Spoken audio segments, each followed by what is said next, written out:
Hey guys, how are you all? Welcome back to my channel. Today we will see what if Naruto is the last male in the world. If you enjoy, then please like, share and do comments. For as long as anyone could remember, women have ruled the world and men have become basically non-existent for at least a few thousand years.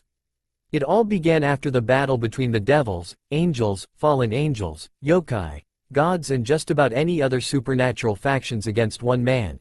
This man was by far the strongest in the world and maybe even the entire galaxy. But even though he was the strongest, that was not his strength. His best quality was the fact he could literally annoy anybody to near mental insanity and in some cases death. Flashback. Is this all you guys got?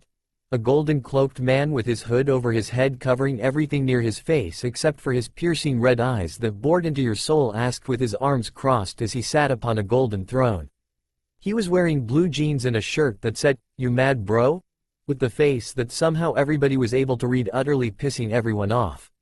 He chuckled watching the remains of an army that dared to challenge him pick themselves off the ground. Imagine Gilgamesh. He hadn't killed any of them even though he could. Why? Simple, he would break their spirits before he was even anywhere near finished with them. Man, and here I was hoping for a challenge. A red-haired man with grayish eyes spit out a small glob of blood as the power of destruction radiated around his body. "Don't patronize us, whoever the hell you are," he yelled as he fired off a blast of his power, only for the cloaked man to bat it away with the back of his hand. This was Searzek's Lucifer, the strongest of the four Mao, the devil leader of the opposing army and currently one of the only standing fighters left, along with Seraphal Leviathan, Ajuki Beelzebub, Falbium Asmodeus, Yasaka the yokai leader and a nine-tailed fox, Ophis the Ouroboros dragon, Great Red, a dragon with power equal to Ophus's, and Akasha Blooddriver, the strongest born vampire since Alucard. The biblical god leading the angels, the Greek faction with Zeus leading, the Egyptian faction led by Ra, the Norse faction led by Odin and the Shinto faction led by Amaterasu were all currently being tended to by their subjects. "I can't help it," he said as he created a small orb of bloody red energy before he launched it in the air. "It's simply too much fun." He laughed as the orb exploded and released an assortment of energy weapons that rained down on the army, only to be halted by multiple barriers made by multiple species. He soon grabbed a blade that was aimed towards the middle of his skull that was held by a blonde-haired woman with curves and a bust that would attract all kinds of attention. "Just who are you?" the angelic goddess Gabriel yelled as she attempted to thrust the sword into his skull, only for him to chuckle and flick her in the forehead, sending her flying back. Fortunately, her brother Michael caught her form and helped her land back on the barren battlefield, getting an unseen smile from the man. "Who am I, you ask? I am the one below none. I am the one who is the strongest being under the sun. I am one that can ignite the passion of a million lost souls. I am the one who shall rule this dimension. I am," he began as the sound of drums began rolling off. "I am the one, the only almighty. Wait a minute, what's my name again?" he asked, scratching the back of his head as the entire army face faulted. "How the hell do you forget your own name?" "Simple, I'm so awesome. My awesomeness is the only thing I care to remember, and anything that's not near as awesome as I am I tend to forget," he said with a shrug before jumping off his throne into the middle of the army. "You may call me king for now," he said as he grabbed an incoming light spear and launched it back towards the fallen angel at least 3 times as fast, only for a yokai comrade to tackle them out the way. He was then frozen in a block of ice by Graphia Lucifer and Seraphal Leviathan, only for it to break a few short moments later as the cloaked stranger shivered for a moment before he slammed his fist into the ground, and moments later a monumental quake erupted from the earth. All the warriors were knocked flat on their asses as the stranger chuckled. "Not bad at all. I think I might have caught a small cold," he said as Graphia and Seraphal gained a tick mark that vanished when he began huffing and puffing until "Achoo!" King sneezed, causing a great wind that somehow left the male's clothing intact, but at the same time blew away almost all the clothing of the females in the army, leaving them dressed in only their panties and bras.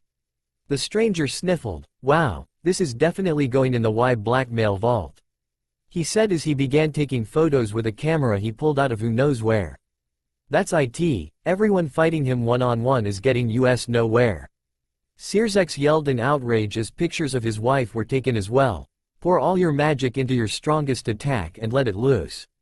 The leaders of each faction yelled as the devils, angels, yokai, fallen angels, dragons, gods and everyone else focused all their power into one final shot and released, creating a large and powerful rainbow-colored blast.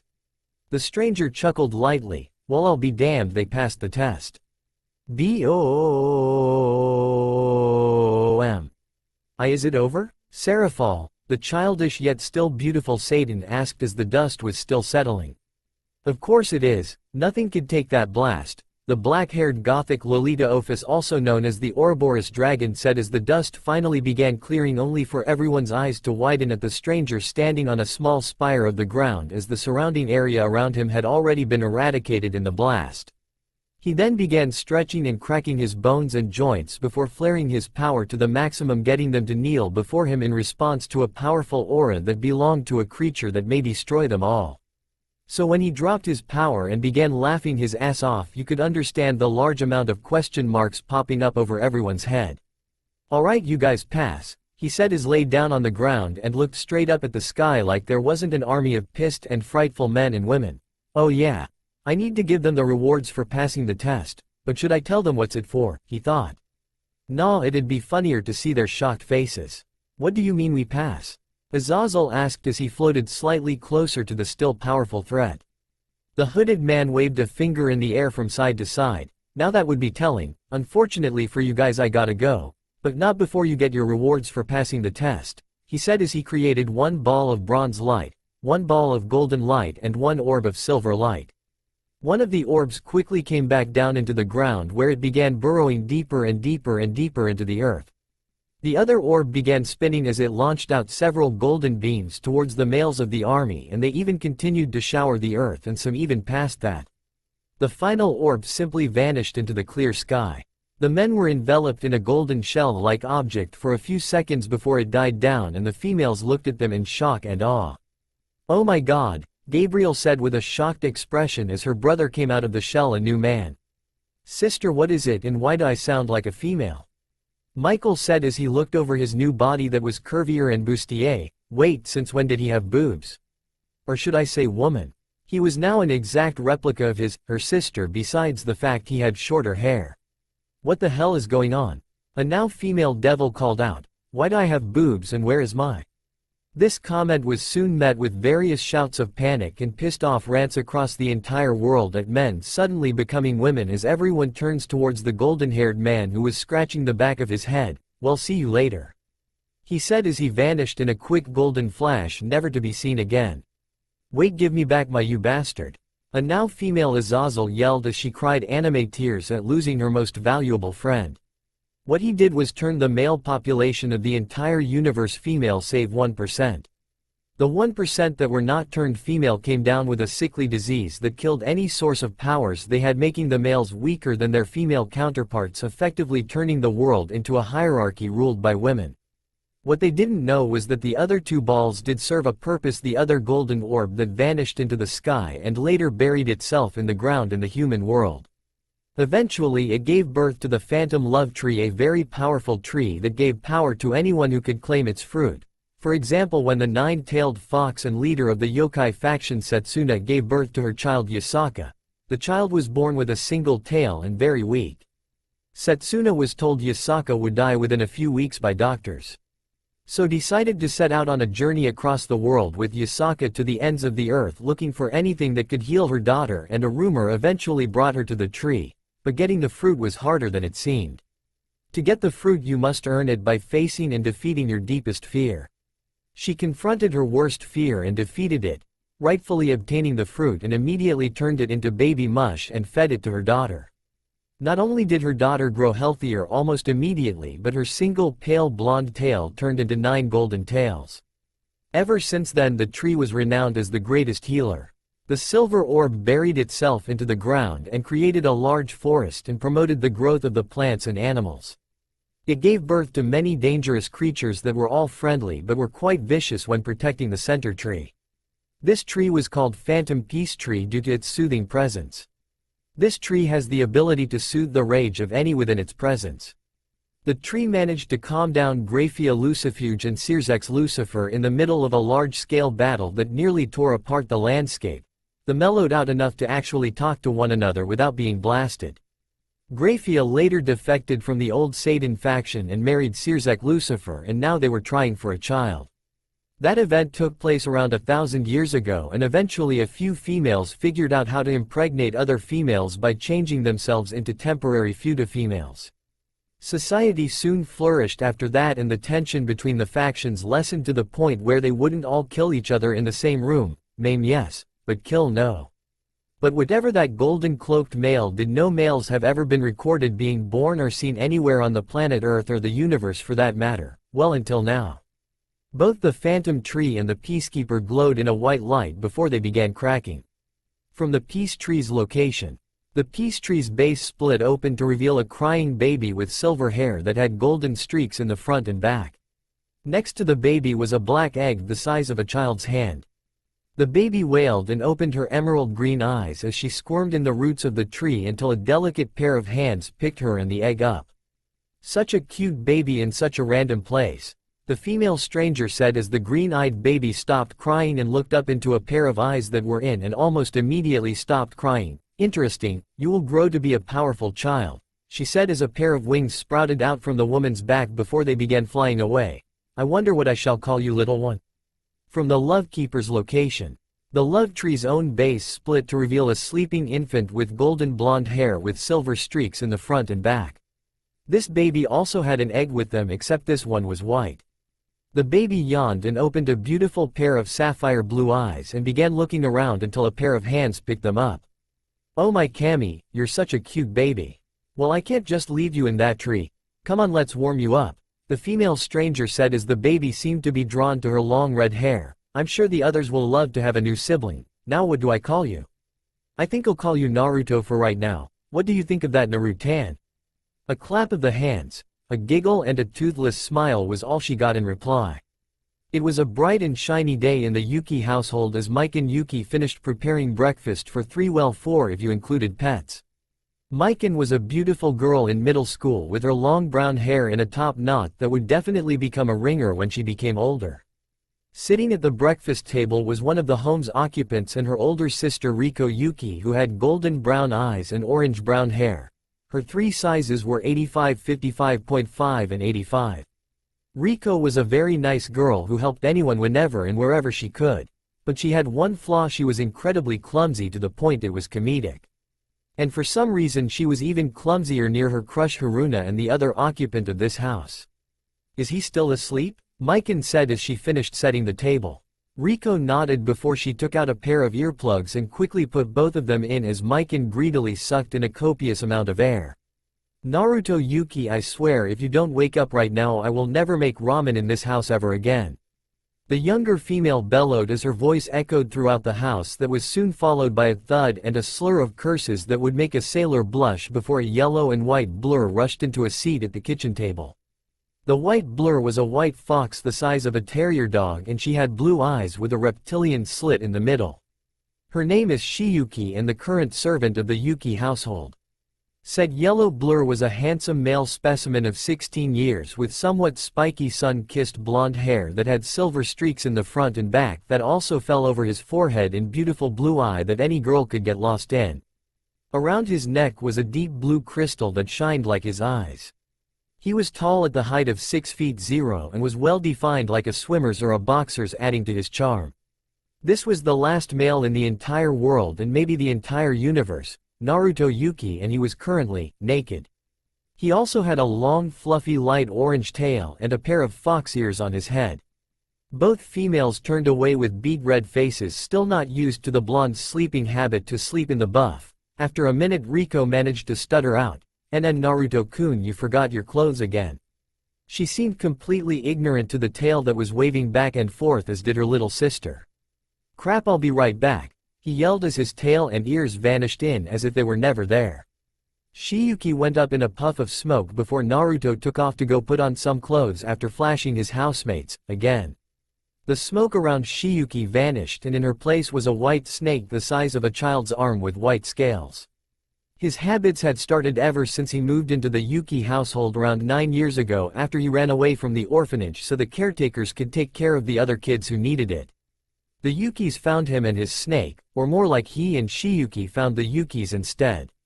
Flashback. A 7-year-old Riko and a 3-year-old Mikan with their mom Ringo, who was basically an older version of Riko with the same hair color and eyes, and their mother Saibai, who was an older version of Mikan, were walking back home from the park and everything was perfect.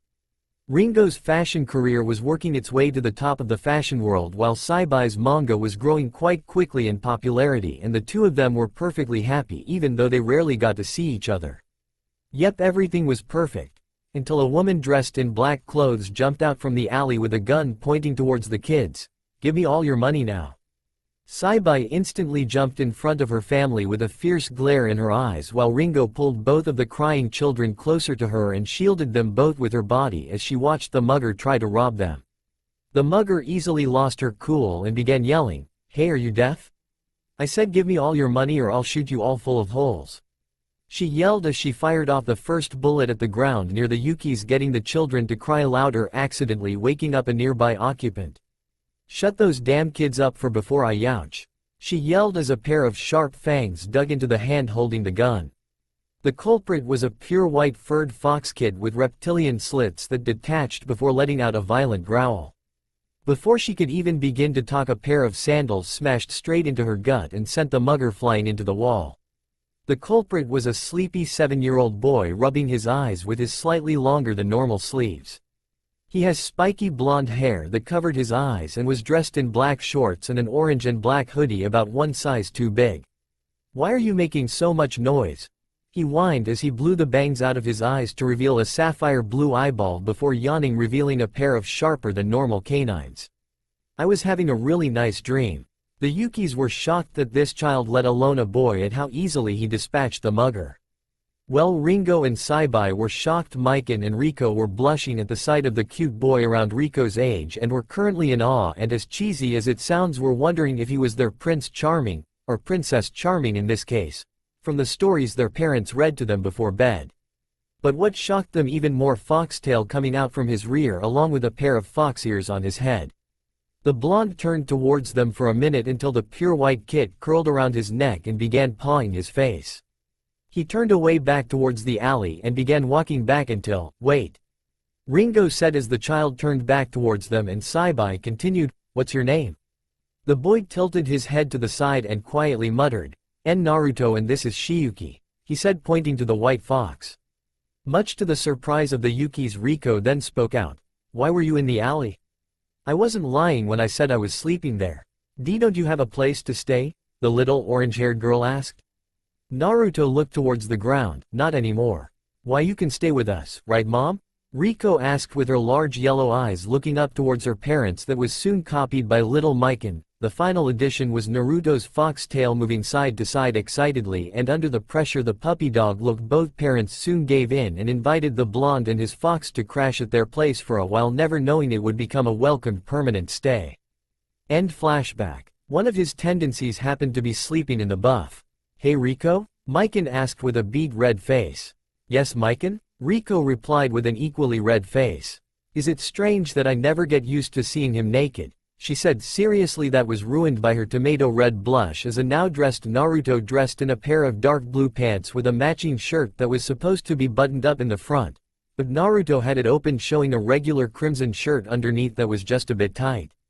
"Good morning Mikan-chan, Riko-chan," Naruto said, giving the girls a hug and nuzzle from Shiyuki before he began eating with gusto. That was soon followed by Riko and Mikan, until Riko had decided to ask Naruto a question that had been bothering the both of them. "Naruto-kun, are you sure about transferring to my school instead of just staying here? I mean, it's not like you need to go, you're smart enough as it is," she said, getting a questionable look from the blonde before her eyes zeroed in on her plate of food. "I mean, I'm sure Haruna, Asia, Orihime and the others will love to meet you, maybe too much." She finished with the last part under her breath, as she didn't really want Naruto to be taken away from her by some girl he meets at her school. There was a small chance that he might fall in love, as dense as he is, and for some reason her heart couldn't take the thought of him falling in love with anybody else. Naruto warmly smiled before he wrapped his arms around Riko's and Mikan's frame and pulled both of them into his chest. Are you scared someone might come to take me away from two of my favorite girls?" he asked, getting the two girls to produce a full body blush before Shiyuki began slamming her tail on the table, signifying it was time to go. "Come on, let's all walk together," he said only for Riko and Mikan to remain sitting. What's wrong with you two? Nothing, we'll be out in a second, Riko said as the blonde shrugged his shoulders and walked out the kitchen. Mikan groaned, why do we have to a brother complex to the only freaking boy we know? Riko held up both of her hands and began counting off. He's really sweet, kind, pretty cute, and he's gentle with just about everything he touches, and the list goes on and on. Oh yeah, now I remember, Mikan said as she scratched the back of her head. As soon as the three Yukis left their home, women began staring at Naruto with looks of shock and lust written across their faces. Not that Naruto, who was playing with Shiyuki, noticed whatsoever. By the time they had arrived at Mikan's school, the two female were internally growling. See y'all later, Mikan-chan, Naruto and Riko said with a heartwarming smile as Naruto ruffled Mikan's hair much to her embarrassment and annoyance before he decided to kiss her forehead in front of the entire student body. For the record, she didn't blush like a ripe tomato, nope, not even a little bit. He pulled back a moment later and waved goodbye as Naruto and Riko continued their journey to school. Baka Nichan, she muttered before she felt the numerous and deadly stares aimed at her very being. She slowly turned her head to see her fellow classmates glaring at her before she was bum-rushed by her two best friends. Who the hell was that Mikan? Mikan nervously laughed, he's my older brother. Nani? At Riko's high school, a similar scene was occurring as the students and teachers stared at the Yukis walking into the school. But the male Yuki was completely oblivious to this as he just commented on how cool their school was. He's so dense, Yuki thought as she noticed her crush Haruna staring at the two with a slight blush. I swear to Kami Naruto, if you get Haruna's affection, I'm kicking your ass 6 ways to Sunday. Before long, the Yukis wound up in front of the student council's office. Knock knock. Come in, they did as they were told and walked in to be met with the student council members. The president of the student council was turned around in her chair, so she couldn't see Naruto, while her other members were face down in paperwork so they couldn't see him either. Sona-san, we're here for Naruto's schedule, Riko said with a nervous glance, glad that no one had decided to lift their heads up from the mass amounts of paperwork. Sona Citri was a beautiful young woman with a pair of red-rimmed glasses. She seemed to have an aura of ice around her that none would dare to enter. In truth, Sona was a devil of the 72 pillars and the heiress of the Citri clan. Her older sister Seraphal was one of the 4 Maos, an overseer of hell, so the heiress part fell onto her. In actuality, being an heiress is not a good thing. You usually had to get married to some jackass from another pillar. She actually beat her fiancé in a chess match, but that hadn't stopped the girl from still trying to this day. But back to the story. Here we go, Naruto Uzumaki, you share the same periods with your sister. You shall be given your uniform during class, Sona said, still not looking up from her paperwork, but the other members of the council, peerage, looked up and saw the first male seen outside of a textbook standing next to the shy Yuki, also called Usagi, behind her back due to her skittish nature. It's very nice to meet you, Sona-chan, Naruto said with a quick bow before he and his sister began walking off to class. Sona's head snapped up and watched the Naruto and Riko walk out the door. Sona slumped into her chair with a strange expression across her face before she reached into her pocket and clutched something in her pocket. Where have I seen him before? A few minutes later. So Riko-chan, is it alright if I meet your friends? Naruto asked with a tilt of his head. Riko just giggled and patted the top of Naruto's head before she nodded. Naruto. Someone shouted from down the hall as a black blur knocked students down and raced towards Naruto extremely fast. Naruto simply stepped to the left, causing whatever was racing in the hallway to crash into the wall. Hello Momoyo, Naruto said before 2 pairs of hands began groping his chest. The culprits were a dirty blonde hair with short curls and a lecherous grin across her face, and a black-haired girl with large pigtails and a pair of spiral glasses. Along with those two were the pure Haruna Sarenji, the sweet Asia Argento, and the gentle Orihime. Haruna was a shy girl with short purple hair and green eyes with a nice figure, while Asia was a blonde with green eyes on the clumsy side with a nicely developed figure. Orihime was an airhead that had long orange and very curvaceous figure. Anyo, it's very nice to meet you, Naruto said with a polite bow. My name is Naruto Yuki, it's very nice to meet you all. Thank you for taking care of Riko-chan for all these years, he said with a large smile across his face. So this is your older brother Riko-chan? Riko asked as she walked around him, surveying every part of his body. Well, I must admit you have a mighty fine brother. Riko blushed at seeing her brother being molested, but the male Yuki simply didn't care. It made sense since Ringo liked to grope girls after being in the modeling business for so many years, and when she met Naruto, Ringo instantly wanted to get him an outfit that would look good on him, so she could see how he wouldn't react to the groping. Riza, Mio, get off my brother. Oh, is that jealousy I hear in your voice? Riza asked with a devious smirk. Looks like someone is a brocon. She grinned when Riko turned an even brighter shade of red. Naruto piped up and stared at Riko with a curious expression across his face. Riko-chan, what's a brocon? Oh Kami, Riko thought, and before she could stop Riza from explaining to Naruto what exactly a brocon was, an evil chuckle rang throughout the hall. The chuckle belonged to one Momoyo. Momoyo Kawakami was a beautiful and powerful teenager with red eyes and a bountiful bosom that rivaled that of Akano Himejima. There was only thing wrong with her: she was somewhat insane and had an obsession with fighting, defeating and maybe even raping Naruto. Her clique of friends, family were currently all in detention for getting into a fight with a rival gang, leaving Momoyo unrestrained. Oh Naruto, do you want to play? She asked with childlike innocence before she charged Naruto again, but this time she charged him much faster than before. Naruto couldn't dodge this one and was fully speared in the gut by Momoyo. After a quick tussle, Momoyo was straddling Naruto with her face mere centimeters from his face. Looks like I win this fight, Naruto, now for my reward. But the only thing she kissed was air, and then felt Naruto wrap his arms around Momoyo's toned stomach. Not this time, Momoyo, he said with his fox-like grin. He pulled her into a German suplex, or would have if the bell didn't start ringing. Naruto shrugged before he walked over to Riko and headed to class. A few minutes later, Momoyo was the only one standing in the hallway with a massive blush on her face. Later in gym. All right class, let's begin today's class. The gym teacher, a blonde-haired woman by the name of Daidoji, yelled as her students crowded around in a particular spot. She growled before she began shoving some of the students out of the way to get a better look at what was going on, and her jaw hit the floor. Naruto Yuki was helping his sister Riko stretch her legs in a very sensual manner, getting many minds to go straight to the gutter. Riko was heavily blushing at the position the two siblings were in, while Naruto had a small smile across his face as he stretched out his sister. And not in the perverted way. Alright, get back to your stretching. The teacher yelled, getting the bystanders to start their own stretching while still staring at the two siblings. She held her red-eyed gaze on said students before blowing her whistle and telling them all to get ready for an endurance test in running. Now the person who lasts the longest won't have to run tomorrow. On your mark, get, set, go, she ordered as the students took off. An hour later. Unfucking believable, it shouldn't be possible. The new student had been running for the past hour, but that wasn't the problem. The problem was that he didn't even look remotely tired or out of breath. He was just breathing a bit heavier and barely breaking a sweat. His jacket was open and the small amount of sweat had made his shirt a tad bit wet, giving a fairly good view of his figure. Just what kind of monster is your brother Yuki? The coach asked Riko, who wasn't surprised at all by this. Riko sighed as her brother continued to run, a very long-lasting one. She muttered under her breath. Era, are we done? Naruto asked as he jogged back up next to his younger sister. The coach dumbly nodded before the lunch bell rang across the school.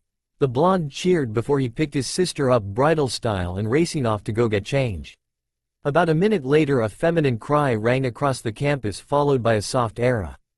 Unknown to the two, they were being watched by multiple female students with their own thoughts running through their heads. Lunch. I can't believe you did that. Riko muttered, holding her head in her hands, causing her brother to tilt his head to the side. What's wrong? We always changed in front of each other. Naruto replied before eating the bento Mikan made for him this morning. Riko slammed her hands on the table, because we haven't done that since we were 6. She said as she turned away so she didn't have to look him in the eye. Despite the many years they'd lived in the same house, she never got used to him being naked, and neither did Mikan. Naruto shrugged before Shiyuki slipped her head out of his sleeve, took a bite of Naruto's food and quickly slipped back into his sleeve. Riko's friends soon joined the siblings and began making small conversations until Asia asked a question. Anyo, Naruto-san, are you and Riko-chan related?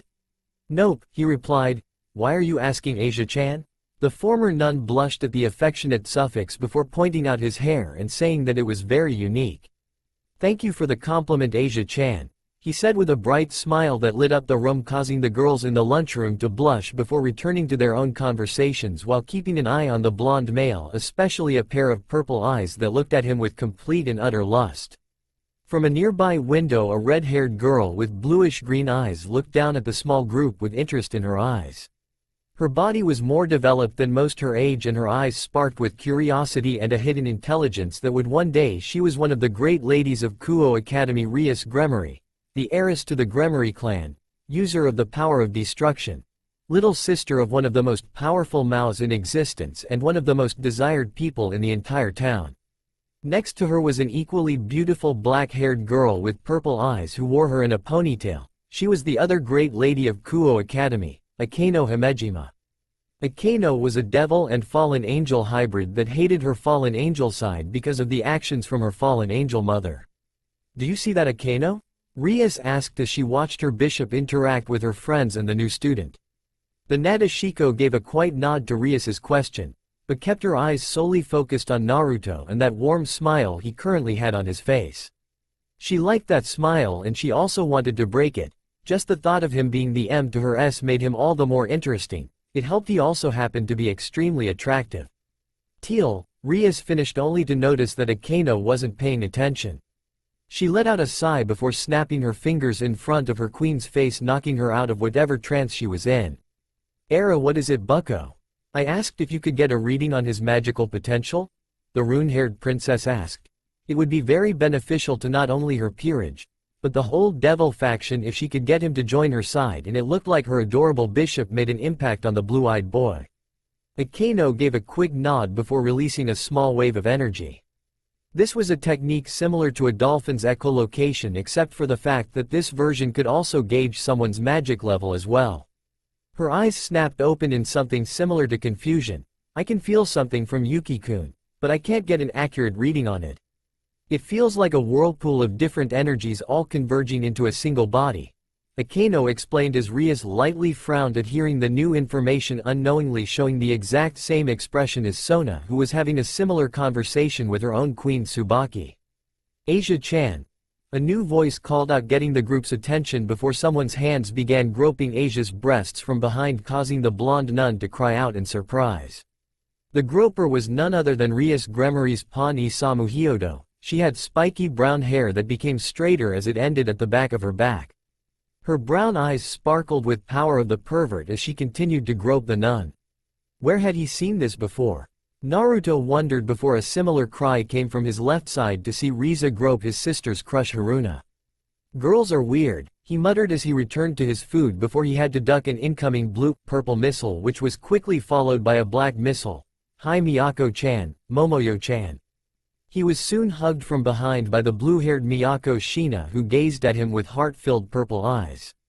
Miyako was an affectionate girl that was completely head over heels for the blonde. In her blue hair was a six-starred white flower that was given to her by her crush and was her favorite gift, next to her bows and arrows and her little robot helper.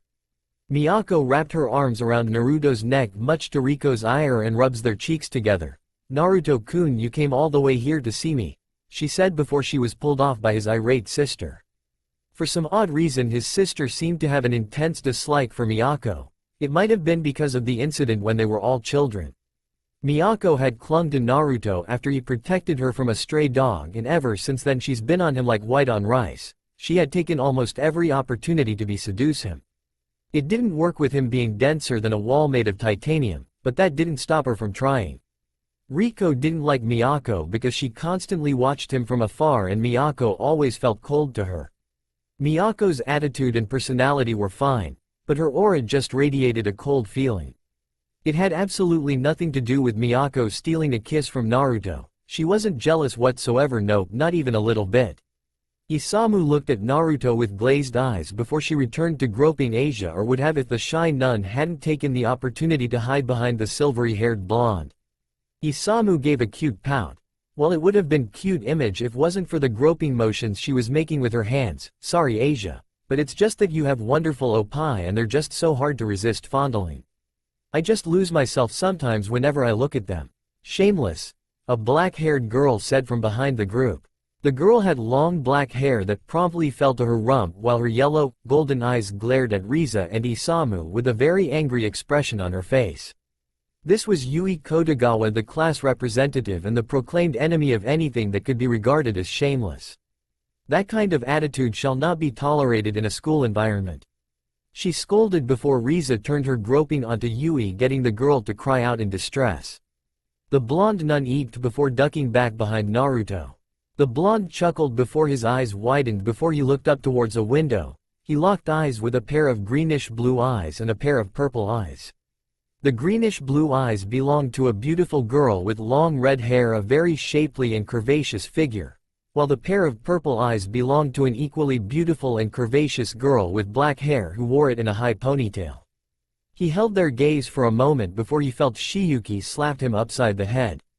Naruto raised an eyebrow at the snake before he gave the two in the window a small wave before returning to his lunch. Interesting. Nay Naruto-san, can I have some of your food? Orihime drooled at his food, which consisted of a miso soup bowl, ramen with pork and a few rice balls on the side. Naruto gave a small laugh and gave her the green light. A moment later his food was gone and Orihime had a satisfied smile on her face. Delicious. Naruto once again gave her another chuckle when she let out a small burp. On the way to his next class he nearly bumped into a small white-haired girl with golden eyes and an expression that gave way to the word monotone. So seeing a way to make a new friend, he introduced himself. Hello, I'm Naruto Yuki. What's your name? The white-haired girl looked up at him and muttered, Kaneko Tujo. Naruto tilted his head to the side and gave her a curious stare. You're not a very emotional person, are you, Kaneko-chan? He asked. The silver girl nodded in response, getting him to lightly smile. That's fine, everyone shows their emotion in their own way. Naruto pet Kaneko on the head like he did with Mikan. Kaneko's eyes widened just a hint as she sniffed the air. As soon as Naruto left she punched the wall and glared in his general direction. She growled in a quiet tone, he smells like Kuroka. Naruto's next class was math. He helped Riko with her schoolwork multiple times to the point where it only gave him a little bit of trouble. The blonde peeked over his shoulder a little and blue eyes met slit red eyes. The owner of the red eyes was a very alluring silver-haired girl who had a figure that could make a few girls openly drool. The girl's eyes narrowed dangerously as she glared at the blonde-haired boy. However, instead of fear or glaring back at the red-eyed girl, Naruto gave a simple smile before turning back towards the lesson. Red eyes narrowed even further before dismissing the blonde as a threat, as he had no supernatural presence whatsoever. Naruto inwardly chuckled as Shiyuki squirmed around in his shirt. The white snake slipped out of his shirt with just her head showing and peered at Naruto with big silver eyes. Said blonde rubbed the snake on her head. I can't feel a lot of love in this city bar a few people, he thought with a light frown on his face. He turned his gaze to a rather plain girl with long brown hair and a small hint of freckles on her face. Naruto picked up on the smells around and noted the scents of at least 4 other types of creatures on her, or maybe there's more love than I thought. A few hours later. So how was your first day of school? Riko asked her adopted brother. Naruto gave a small frown. It was sort of boring. How can you stand an entire 5 days of this? He asked, causing her to giggle. Glad you find this funny, Riko-chan. Naruto gained a devious glint in his eyes before he poked her sides, getting her to release a loud eep in response. Baka, she muttered and gave him a light glare. Naruto hugged her with one arm before kissing her cheek. You know you love me, he said, ignorant to the blush on her face. Unfortunately, she said, getting him to face fault into the sidewalk. You're so cruel, Riko-chan. Perhaps Mikan-chan will appreciate my affections, he lamented. Riko inwardly growled, you're such a baka, Naruto-kun. You're so oblivious to everyone's feelings that it's just plain mean, she thought as she and Naruto finally arrived at Mikan's school, where the brown-haired girl was waiting patiently. You're late, Mikan huffed and turned away from her elder siblings. She eeped aloud when her brother once again kissed her forehead before lifting her so she could sit on his shoulders. What are you doing? Put me down. Naruto gave a small pout. Aw, come on. You used to love riding on your brother's shoulders when we were younger. In my eyes you're still the same adorable spoiled little girl that dragged both of her older siblings onto the same bed with her when there was a thunderstorm outside, he said, causing her to blush. It was true when they were younger. Mikan always woke up her elder sister before both of them went to Naruto's room and promptly fell asleep on either side of him. Shut up, Mikan sputtered before she noticed all the stares she was getting from other people on the street. She inwardly growled at all the girls gawking at her brother. Some were girls her own age, some were Riko's age, and there even a few that were her mother's age. It's like they've never seen a boy before.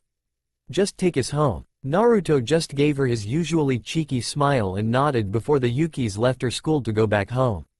It took everything Riko and Mikan had not to say anything about all the other females leering at their brother and the comments about how adorable he was when kidding around with Mikan. So they settled for clinging to Naruto instead. Riko grabbed her brother's arm while Mikan continued to ride on his shoulders. That night, "Are you sure you don't want to take a bath right now?" Naruto asked his sisters while they blushed profusely at his state of clothing, which wasn't anything more than a towel wrapped around his waist. "Why yes, now go hurry up and take a bath." Mikan sputtered as she attempted to push her brother out of the living room while at the same time feeling her brother's stomach. Riko's eyes were locked dead center on his well-toned stomach as her face matched the color of a fire truck. Naruto tilted his head to the side like a confused puppy. He shrugged before walking back towards the bathroom. "I don't see the big deal. I mean, we did all used to bathe together when we were kids. What's changed since then?" he asked himself as he started the bath water. Both of his sisters were extremely nervous around him around the time they hit puberty. The only person that would even bathe with him anymore was Shiyuki, and she would usually snap at him when he tried to get in the bath. He closed his eyes as he relaxed in the warm water. The blonde reached for the soap only to feel something soft and squishy instead. On instinct he gave the object in his hand a quick squeeze, getting a moan in response. His eyes snapped open and happened to see one of the prettiest girls he had ever seen. She had long pink hair that flowed down to her bottom, emerald green eyes that were filled with mischievous intent and happiness, and a long black tail that swayed from side to side, and she was naked. Bonus, and it wasn't even his birthday. "Hi," the pinkette said as she gave him a warm smile before her eyes widened. She grabbed his face and began turning it from side to side like she looking for something, and a moment later she reached down and grabbed his package, getting him to jump out the tub and away from the pinkette. The green-eyed bombshell tilted her head to the side. "Are you a male?" Her mother had told her many stories about the times when males were still around and all the stupid things they did to try and impress females. Naruto nodded a bit wearily. It wasn't every day a pretty girl such as this appears naked in your bathroom, nor do they grab your junk either. "Hi, I'm Naruto Yuki. Who are you? You're not human, are you?" he asked while his eyes stayed locked on the black tail. "I'm Lala Satan Deviluk and I'm an alien." She cheered and twirled around, making him laugh a little at her childlike nature before he remembered she was naked. Naruto gave her a spare towel that she wrapped around her body before doing the same to himself. "How am I gonna explain this to Riko and Mikan?" Mikan gave a loud sigh as she rubbed her temples. "So you're telling me that this girl just appeared in the bathtub completely naked?" she asked, getting Naruto and Lala to nod in unison. The youngest of the Yuki siblings let out another sigh. Out of every bathtub in the world, this pink-haired girl had to appear in their bathtub while her older brother was taking a bath. Just perfect. Riko was simply smiling, but if you looked inside her mind you could have heard mass amounts of swearing. She would never admit it to anybody but Mikan that despite liking Haruna, she also was a classic closet bro-con. Her eye twitched as she watched Lala put her hand over Naruto's, and she seemed to become even more joyful, and of course her brother didn't even notice. Naruto sheepishly scratched the back of his head. "So is it okay for Lala to stay here for a little while? And why does she need a place to stay? Can't she stay in her spaceship?" Riko asked, making air quotes with her fingers when saying the word spaceship. "Nope," Lala said, making an X shape with her arms and shook her from side to side. "I can never go back home." "And why not?" Mikan asked before a small doll-like robot with a round head, swirls for eyes and swirls on its fingertips flew through the open window. "Lala-sama, I've finally found you," the robot said as it circled around like Lala's head. "Peek, I'm glad that you are okay. Wait, were you followed?" Lala asked, making the robot shake its head. "Great, could you transform please?" she asked as getting up from the couch and letting the towel fall to the ground, leaving her once again naked. The white robot changed into a light that wrapped around the green-eyed pinkette. Once the light died down, Lala was dressed in a strange shite outfit with a large white hat that had the same swirl design. Much better, Lala said as she once again gave a little twirl. She turned towards Naruto and leaned down a little. So how'd I look? About 5 minutes later the door was kicked down and two women in black suits wearing black shades ran into the house. Lala clenched her fist before she grabbed her hat and shook it wildly. I thought I told you to make sure you weren't followed. Sorry Lala-sama. Peak apologized as the two women in suits drew closer until Naruto literally drop-kicked them out the house and into the yard. Naruto cracked his knuckles and the bones in his neck. Riko, Mikan, can you take Lala to someplace safe while I indulge myself a little? Naruto stated while Shiyuki coiled around his arm. Riko and Mikan paled a little before the orange-haired Yuki grabbed Lala's arm and ran out the house faster than you could say, wombat. 10 minutes later. Do you think we've gone far enough? Mikan asked with a deadpan expression as the three wandered the woods a little ways away from the park. Her elder sister had the decency to scratch the back of her head and laugh nervously before a more evil chuckle rang out from nearby. My, what has SSSS lithered into my forest today? A voice hissed from behind the three. The three turned to find one of the strangest creatures they had ever seen. The creature's upper half was black-haired naked woman with scales covering her arms, stomach and back while her hands were pointed and looked like they could slice through steel. The lower half of the woman was the lower end of a black snake. Mikan screamed as she watched the Yoma coil her body around the three. A proverbial light bulb turned on in Lala's head. I know what you are. The creature raised an eyebrow over slit yellow eyes. Do you now? Lala rapidly nodded her head. I remember from the lessons that Earth had creatures called yokai that looked part human and part animal but were a different species altogether. The yokai that looked part human and part snake were called lamia. The snake woman gave the pink-haired alien a simple glance before letting out a chuckle that would haunt Mikan and Riko for the rest of their lives. Wrong child, I'm no lamia. USSC, I'm what you call a yoma. Yoma are much deadlier than a pathetic lamia, and you three SSH'll be my dinner except for the little one. She'll be my dessert. The Yoma said with a hiss as she licked her lips, getting Riko to move in front of her little sister and glare at the snake woman. The Yoma gave a small chuckle at this before she lunged at the trio with extended open jaws. About 5 minutes beforehand. So we're dealing with another stray devil bucko? Isamu asked while she and the other members of Gremory Peerage trekked through the same forest. The red-headed devil gave a negative shake of the head. No, we're dealing with a rather voracious Yoma known as Afiyuka. Seeing her pawn give her a questionable look, she decided to continue. Yoma are like demonized yokai who eat humans. They're ferocious beasts and care little for other creatures including other Yoma. They can range from any size to any form. A moment later a scream rang across the forest, causing Rias and Peerage to snap their heads towards the source. Without another word the group sped through the forest to find the Yuki girls and a strange pink-haired girl that had Isamu drooling at her opai. Afiyuka lunged at the three, but before they could even move a blonde blur intercepted the Yoma.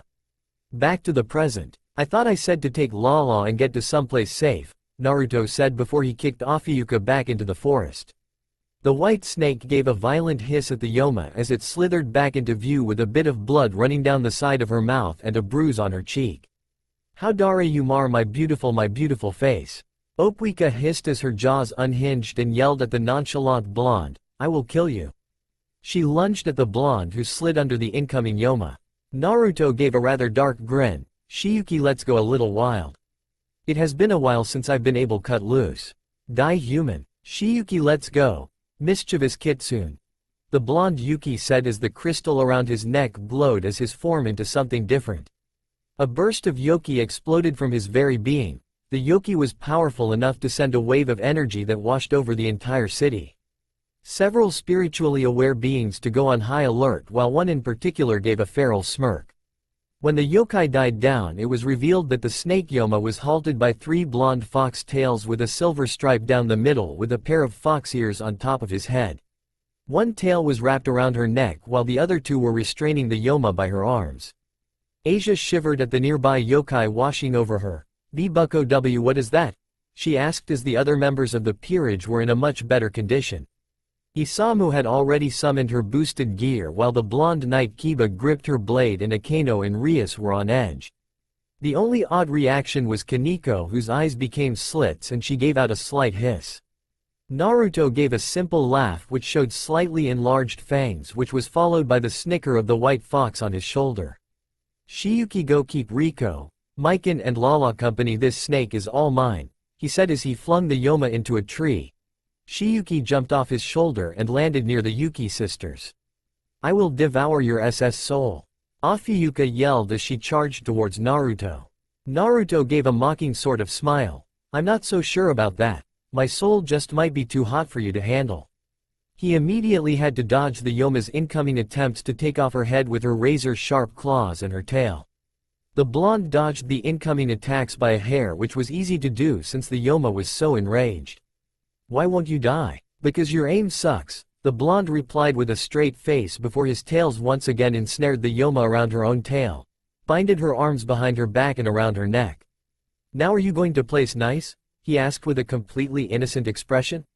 His question was answered with a rather loud and feral hiss.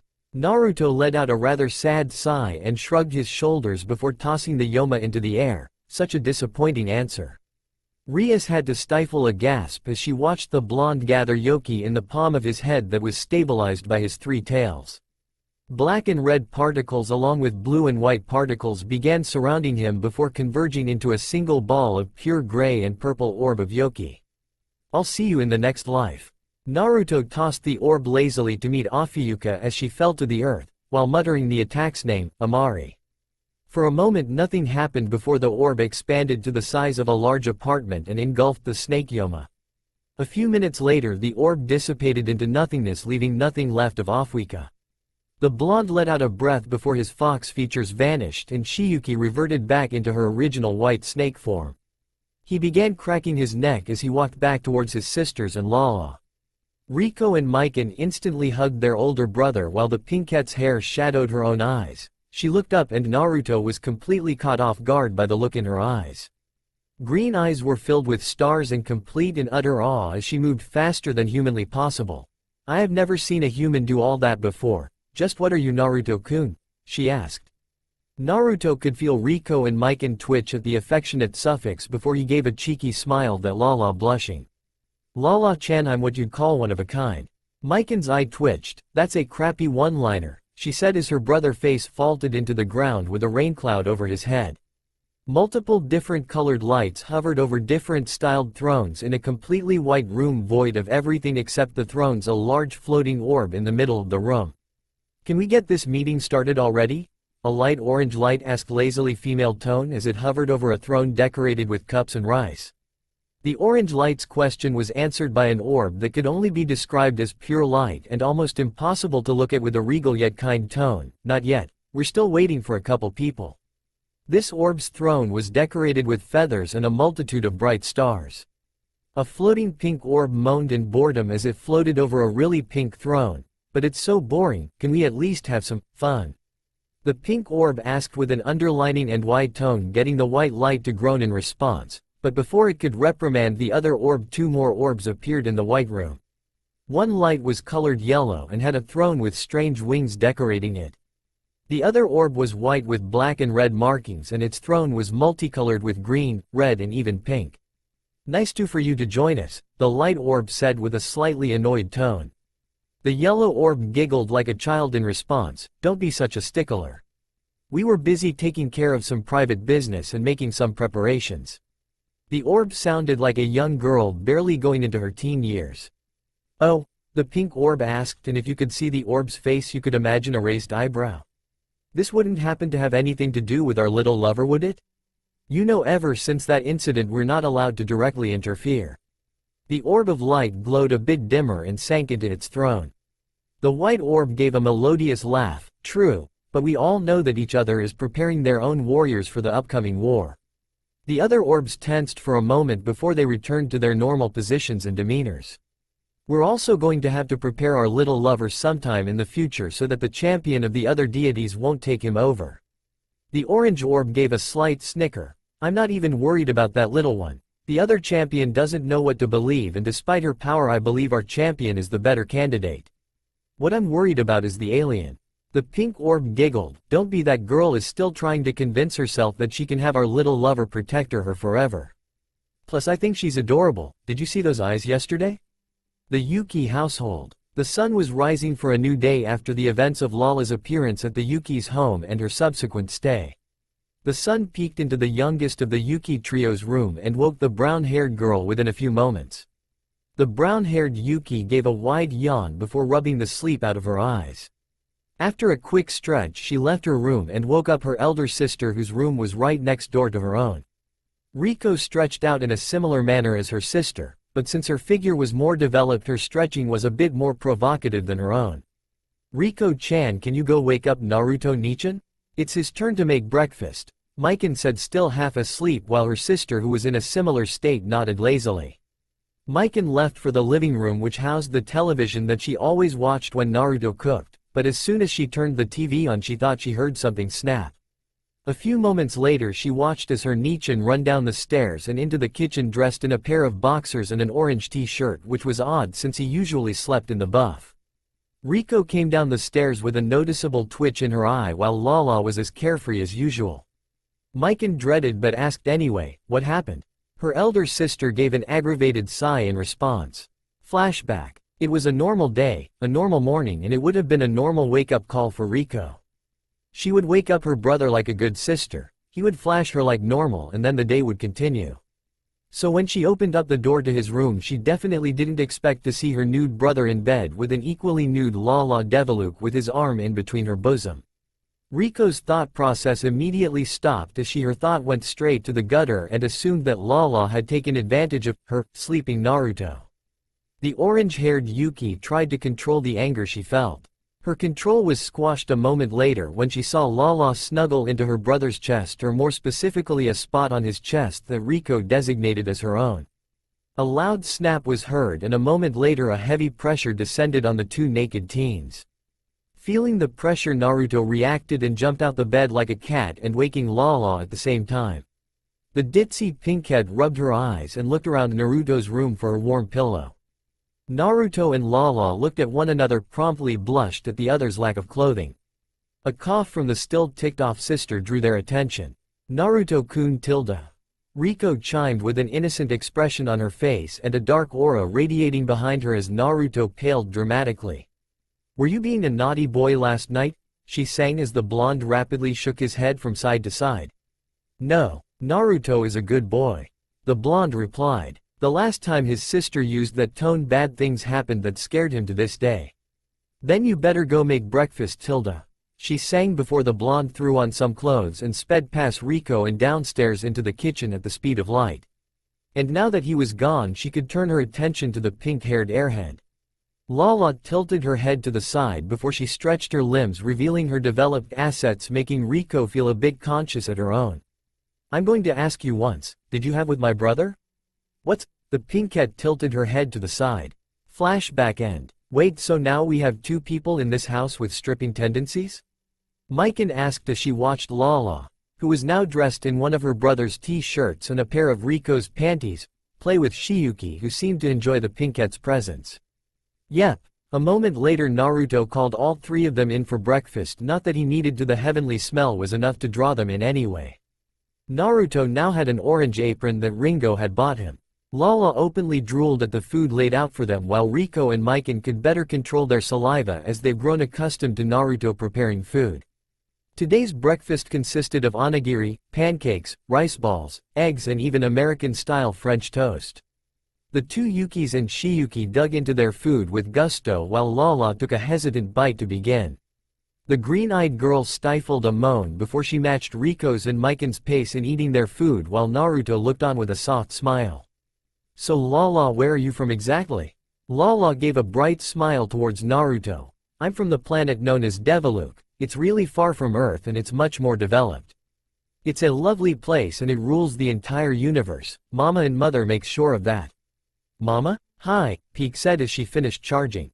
Lala Sama's mama is the Empress of the Universe, Lucione Gid Deviluk. I could not think of a name for a female Gid, so I used her middle name. While her mother is Sefi Michaela Deviluk, the overseer of the empire.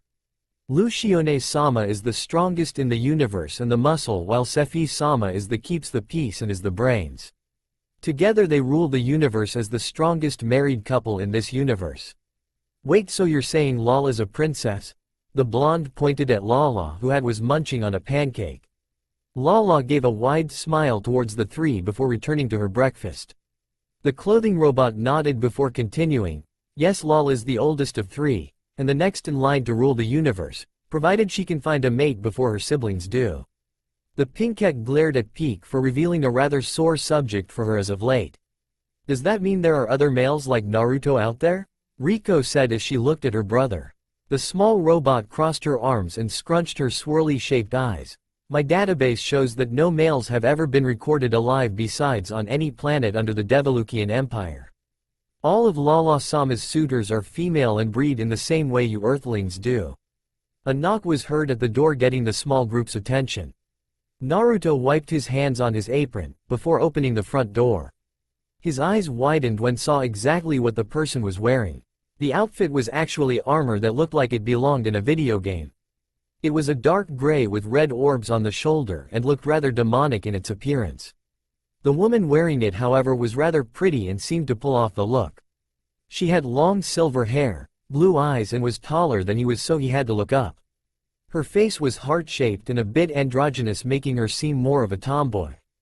Naruto's eyes lingered on her rather ample chest for less than a second before meeting her eyes and asking, "Hello, can I help you?" The armored woman gave Naruto a look over before speaking.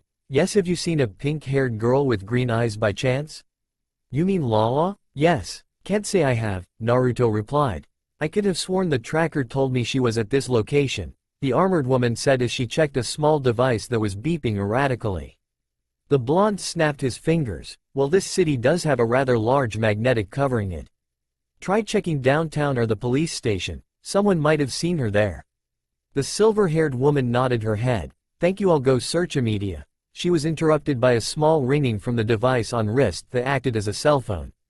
"Excuse me, I must take this. Thank you for your help." "Hello, Empress." Naruto closed the door after a small wave before walking back towards the kitchen. "Who was it?" Mikan asked. "Nothing to worry about, Mikan-chan. It was an armored lady looking for Lala-chan, but I sent her downtown," the Yuki explained, seeing Lala straighten her back before his own back straightened his back and his eyes widened for a split second. "I'll be right back." As soon as Naruto left the kitchen, Lala gave a light giggle. "Nay, Riko-chan, how strong is Naruto?" The orange-haired Yuki shrugged. "Naruto's one of the strongest people we know. He's beaten Momoyo-senpai before, and she can level a building with a couple of punches." Mikan narrowed her eyes as Lala gained a mischievous glint in her eye. It would do well for her to watch this new girl, or else she might take advantage of her Oni-sama.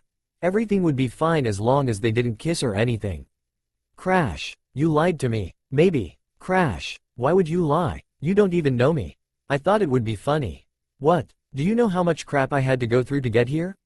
I was chased by a dog, hit by a mechanical beast, and was chased by the same damn dog again. And it was, I'll kill you. Whoop whoop whoop whoop." "Crash, should we help him?" Peak asked while Riko and Lala looked into the living room a bit worryingly. Mikan shook. "Nah, he'll be fine." Bang! Crash. "You son of a whore. Stop dodging and take your punishment. I resent that my mother told me I was born from a tree." Riko could imagine a rather smug look on his face. "Are you high?" "Maybe." "Crash, why won't you stand still and let me kill you?" the woman said as she continued to try and dismember Naruto with her blade, only for him to dodge in an over-exaggerated manner. "Why is he so hard to hit? I've never had this much trouble with an opponent, let alone a human." The blonde jumped back and gave a wide grin, because that wouldn't be any fun. The female warrior gave a loud growl before she charged the blonde once again. It's fun to antagonize people. No one ever said that the last male in the universe was a stable one. Whack. "I'm sorry about that," Mikan said, holding her signature frying pan as her brother's head was smoking with a large bruise forming. He tends to get excited when he hasn't had anyone to torture for a good week. "Ah, that's okay," the woman said as she stared at the defeated form of a formidable opponent. Said opponent hopped off the floor and brushed off his clothing like he wasn't hit in the head by a frying pan. Naruto stared at Mikan fiercely for a moment before patting her head. You're lucky that I love you, Mike-chan, he said, pecking her on the forehead, getting his sister lightly blush before she stomped back to the kitchen embarrassed. Naruto let out a small chuckle. It was so much fun to draw a reaction out of her. Now if only he could figure out why she blushed whenever he did that. The blonde turned towards the armored woman and held out a hand. Naruto Yuki. Wearily the woman stuck out her own hand and shook Naruto's. You may call me Sistina. Now where is Lala-sama? In the kitchen eating breakfast. Would you like to join us? Naruto asked unknowingly, giving her a charming smile. The swordswoman hesitated to say yes, especially after smelling something wonderful from the kitchen. No, I must bring Lala-sama back home, Sistina said before she had to dodge an extremely fast fork thrown from the kitchen.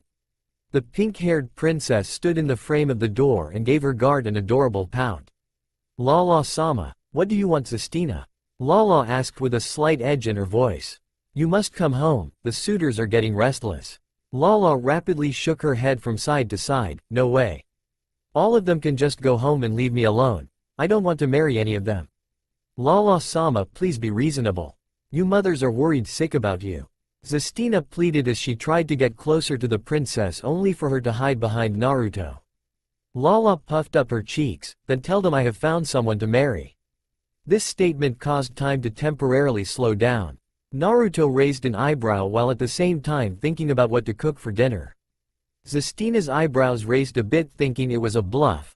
Mikan and Riko appeared in the doorstep while Shiyuki was shaking her head from side to side like she was saying, "Oh no, don't do it, don't you do it." And who is this you speak of? Naruto-kun. Several things happened after this statement was made. Multiple females had the urge to growl and or destroy anything related to the color pink. Sistina's eyes widened to the size of dinner plates and her jaw dropped. Mikan tightened at her grip on the frying pan harder, turning her knuckles white. Riko's face set into a stony expression and she let out a little of killing intent. Shiyuki facepalmed with her tail and her owner looked at Lala with shock written across her face and an arm wedged between her breasts. What? I accepted his marriage proposal, the princess said with a smirk on her face. Sistina's jaw dropped even further, leaving an imprint in the ground. Meanwhile, Mikan's and Riko's hair covered their eyes. The youngest of the Yukis strengthened her grip on her frying pan to the point where the metal couldn't handle the strength of her feminine fury. Riko started letting out a more potent killing intent. Marriage? Proposal? Naruto tilted his head to the side like a confused puppy. I proposed? Lala frowned. You don't remember what you did last night? Lala asked with a pitiful, adorable expression on her face. If she was a puppy, her ears would drop to the sides of her head. You were so cute and I felt so safe and warm in your arms, she said, holding her cheeks while blushing. Meanwhile, Naruto's sisters were growing angrier and releasing more killing intent. I did? The blonde asked while Shiyuki grabbed a bowl of popcorn and began munching. Lala nodded and gave a cute pout. You grabbed my breasts last night. Sistina's eyes widened. Is this true, Naruto-san? It is a custom in Devolukian culture that grabbing the breasts of the female is considered to be a proposal of marriage. Naruto held a thinking position for several seconds before he thought back to the bath yesterday and shrugged. I guess I did, he said with a rather sheepish expression written across his face before he rubbed Lala's head, but I cannot marry her. Lala and Sistina snapped their heads to face Naruto before Lala frowned at him. But why? She asked with slightly teary eyes. Naruto tilted his head to the side. Because I don't love you, silly, we just met after all. As cheesy as it sounds, I like relationships that are committed to love than to power or lust.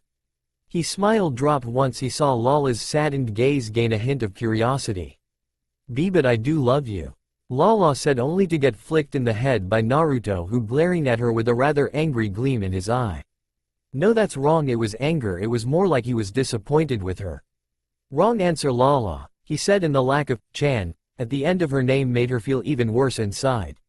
You cannot use say you love me, Lala, because I don't think you know what love is for one not of your family. Do not use false love as an excuse for your family problems, because love is much more than that. It's a warm fuzzy feeling that changes over time, whether it turns into an unbearable heat or it turns into the feeling of a hole in your heart. You'll know love when you find that special person. Your heart will beat like a drum and your face will burn red. You'll stutter when they give you a kind smile and be overjoyed when they accept your feelings. Love cannot be faked and neither can a true union, he said before noticing her sad expression. He grabbed her hands and held them in his own before giving her a heartwarming smile.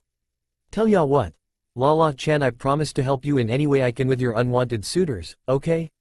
The pinkette had a large blush across her face as her heart thumped in her chest, but before she could say anything Shiyuki interrupted by banging her tail on the table. The blonde silently swore before his snake jumped onto his shoulder and turning towards the swordswoman. If it isn't too much to ask, can you watch the house? It would be my honor, Zestina said with a tissue in her hand as Lala just stood there like a statue. Naruto and his sisters left the house while the latter of the two still looked ready to maim something and glared at the pinkette, but they also couldn't help smiling at their brother's words. Minus 30 minutes later. Why did Mikan-chan kick me the shin? Naruto asked, limping through the classroom door. Riko turned away from him and gave an audible huff, because you're an idiot, Naruto-kun. A very lovable idiot, she sighed much to his confusion. She loved her brother dearly, but he was still worth all the trouble in her eyes. Her secret fantasy would have both her gentle Haruna and her flexible Naruto in the same bed, believe it. Excuse me, Yuki-san, a rather and gentle polite voice asked. Naruto turned to find a blonde-haired girl looking as if she came out young lesbian girl's wet dream. The girl held her hands behind her back and talked with a tone similar to that of a butler's, and it helped that she wore the version of the Kuo uniform with pants instead of the skirt. The girl had short, but groomed blonde hair and gray eyes filled with nothing but kindness. Beautiful, he thought before the blonde gave a bow towards his fellow blonde, which she mirrored. Hello, I'm Naruto Yuki. I know Yuki-san, my name is Yuko Kiba, the now named Yuko replied. Naruto tilted his head to the side. Anyo, please call me Naruto Yuko-chan. No need for honorifics, makes me feel a bit old. As you wish, Naruto-san, Yuko said with a small smile as Naruto gave her a pout at being called san. Anyway, will you please come to the occult research club during lunch today? It'll just be for a moment? Naruto pondered the thought for a moment. I don't see any harm in it, I'll be there in a flash. A moment later he could have sworn he heard something like, you still suck at one-liners, come from the direction of Mikan's school. I'll see you then, Naruto-san, Yuko said before walking out the classroom in a still dignified manner. Naruto gave a small smile in return before turning around to meet a slightly fuming Riko. Like usual, the blonde tilted his head to the side and asked her what was wrong. His orange-haired sister gave him a glare before turning away with a pout. Nothing, absolutely nothing. Riko huffed before her brother wrapped his arms around her waist. What are you doing? Naruto gave a low and playful hum, just showing my Riko-chan a little love. His Imoto's face lit up like a Christmas tree. The orange-haired Yuki began sputtering. Why, your Riko-chan? She asked, getting an approving hum in response before her brother reluctantly released her due to history class starting, much to her own ire. During class, another particular presence he hadn't felt yesterday drew his attention. This presence belonged to a girl with light orange hair that turned white at the bottom. The girl was nodding off, showing dark amber-colored eyes. If he was right, her name was Kumi Yoko, and she gave off a considerable amount of power when compared to just about anybody else in the school. Her sheer presence felt similar to his own kitsune form, but slightly off as well. Interesting. Mikan's school, Gakuren Middle. The brown-haired Yuki gave a low sigh as she waited for class to end. Oni-sama better be on his best behavior. We don't need any more girls in our house, we should be plenty for our Oni-sama. Her face took on a slightly darker visage before the bell rang. A few moments later she was surrounded her small clique of friends. There were the twins Karen and Yuzu Kurosaki, the complete opposite of what you would expect twins to be. Karen had black hair and was the no-nonsense kind of girl, while Yuzu had brown hair and was kind of an airhead. Next to them were Kusano and Shina Asama, a pair of sisters that weren't twins but acted like they were. Kusano had long blonde hair while Shina had pale green hair and acted exactly like Yuzu and Karen respectively. The only difference in their personalities was that Kusano sometimes gives sagely advice and Shina liked to bottle up all her emotions. Ohio Mikan-chan, Yuzu said with a bright smile as her surroundings began to sparkle just as her brown eyes did. It was no secret to everyone except Mikan that Yuzu harbored a crush towards the brown-haired Yuki. You okay, Mikan-chan? The youngest of the Yukis nodded, Yeah, we just got an uninvited house guest. Do tell, another voice interjected, getting the group's attention. The voice belonged to one Millennia Gremory, the niece of Rias Gremory and one of the kindest girls at Gakuren Middle School. She was known to be sort of a small gossip queen and was constantly fighting Yuzu for Mikan's affection. She had short red hair with 2 white lines in her hair and wide green eyes. The girl was already budding in the chest area. She had a sweet and playful personality that turned toward downright freezing when she's upset. Yuzu glared at the girl before sitting next to Mikan and hugging the brown-haired girl. Mikan waved it off. Don't worry about it. Just some crazy girl who says she's an alien broke into our house yesterday. She should be gone by later today, but she already head over heels for my Oni-sama. Millennia gave a small laugh at her love's bro-con personality. It didn't matter if Mikan had affection for her sibling. Sooner or later she would have Mikan all to herself, and if she was lucky Millennia might even snag Mikan's brother too. I wonder if this is the right place? Naruto asked. Shiyuki slipped out from his sleeve ad coiled around his neck. The white-scaled snake nodded its head, confirming the blonde's question. A soft hand petting her head was her reward. Thanks, Shiyuki-chan. And without a moment's hesitation Naruto stepped through the door to the occult's research club. The room was larger on the inside than it was on the outside and had a very intricate and Victorian pattern. Already waiting for him inside the room were Kaneko, who was eating sweets on the couch while also keeping them out of reach from Asia. Isamu sat on the arm of the couch snickering lightly at the blonde-haired nun's predicament, and finally Yuko was waiting by a large chair along with the black-haired girl from yesterday on the opposite side. There was at least one more person if the sound of the shower running was anything to go by. His thought was proved to be correct as the water stopped, and soon afterwards the redhead from yesterday stepped out clad in nothing more than a towel that did absolutely nothing of shielding her assets. If Naruto was a normal teenager that his eyes may have lingered, but since when had anyone ever called him normal? Hello Naruto Yuki-san. Nice to make your acquaintance, Rias Gremory said with a sly smile. Shiyuki's eyes narrowed while Naruto gave his own smile in return. It's nice to meet you as well Rias Gremory-san. I don't remember telling you my name, the crimson-haired girl said with slightly narrowed eyes as she watched the blonde stroke the bottom of the snake's chin, getting it to relax. Riko-chan talks about you sometimes, he answered back with his blue eyes focused solely on her greenish-blue eyes. His smile then widened into a grin. If it wouldn't be too much to ask, do you mind calling me by my first name? I'm not one for honorifics. Rias's eyes had returned to normal before giving a genuine smile. I wouldn't mind that at all Naruto-san. Of course you must do the same for me, that is. Her own eyes sparkled with amusement as she watched the blonde's smile being turned into a playful frown. Naruto gave a slight pout and a sigh as he scratched the back of his head. I guess that's as good as I'm going to get, he said as he sat down on the couch next to Asia and Kaneko. Well Asia really, Kaneko scooted as far away as possible without getting off the couch. Rias crossed her legs and her eyes sharpened. Let me introduce you to everyone. You've already met Yuko, Kaneko, Asia and Isamu, but we've yet to formally introduce ourselves, the redhead said, referring to herself and the black-haired girl. My name Rias Gremory and this is Akeno Himejima. The black-haired girl with the second largest pair of breasts he had ever seen gave a small wave before returning to her original position. Naruto gave a closed-eye smile. It's very nice to meet all of you as well. I'm Naruto Yuki and thank you for taking care of Riko-chan. He had heard how Rias and Akeno had protected his sister from some thugs and bullies that were trying to pick on his little sister. Don't worry about it. Usagi-chan is our little kohai, Akeno said with a joyful tone at remembering all the times she embarrassed the shy girl and all the clumsy yet perverted situations she got into. Now for the reason you hear, the tone of Rias's voice had changed that showed just serious she was. She had to play this by ear. With the amount of Yuki manipulation she saw yesterday she was terrified of what a larger one of those Amaris could do, but he could also make a valuable addition to her peerage. But first let me ask you a question. Naruto tilted his head to the side like a confused puppy. Is it about being a kitsune, Devil-chan? He asked as everyone else in the room tensed. Asia scooted away from him before Isamu jumped in front of her with a glowing red gauntlet. Yuko already had a sword at his neck and Kaneko was already ready to punch him in the face.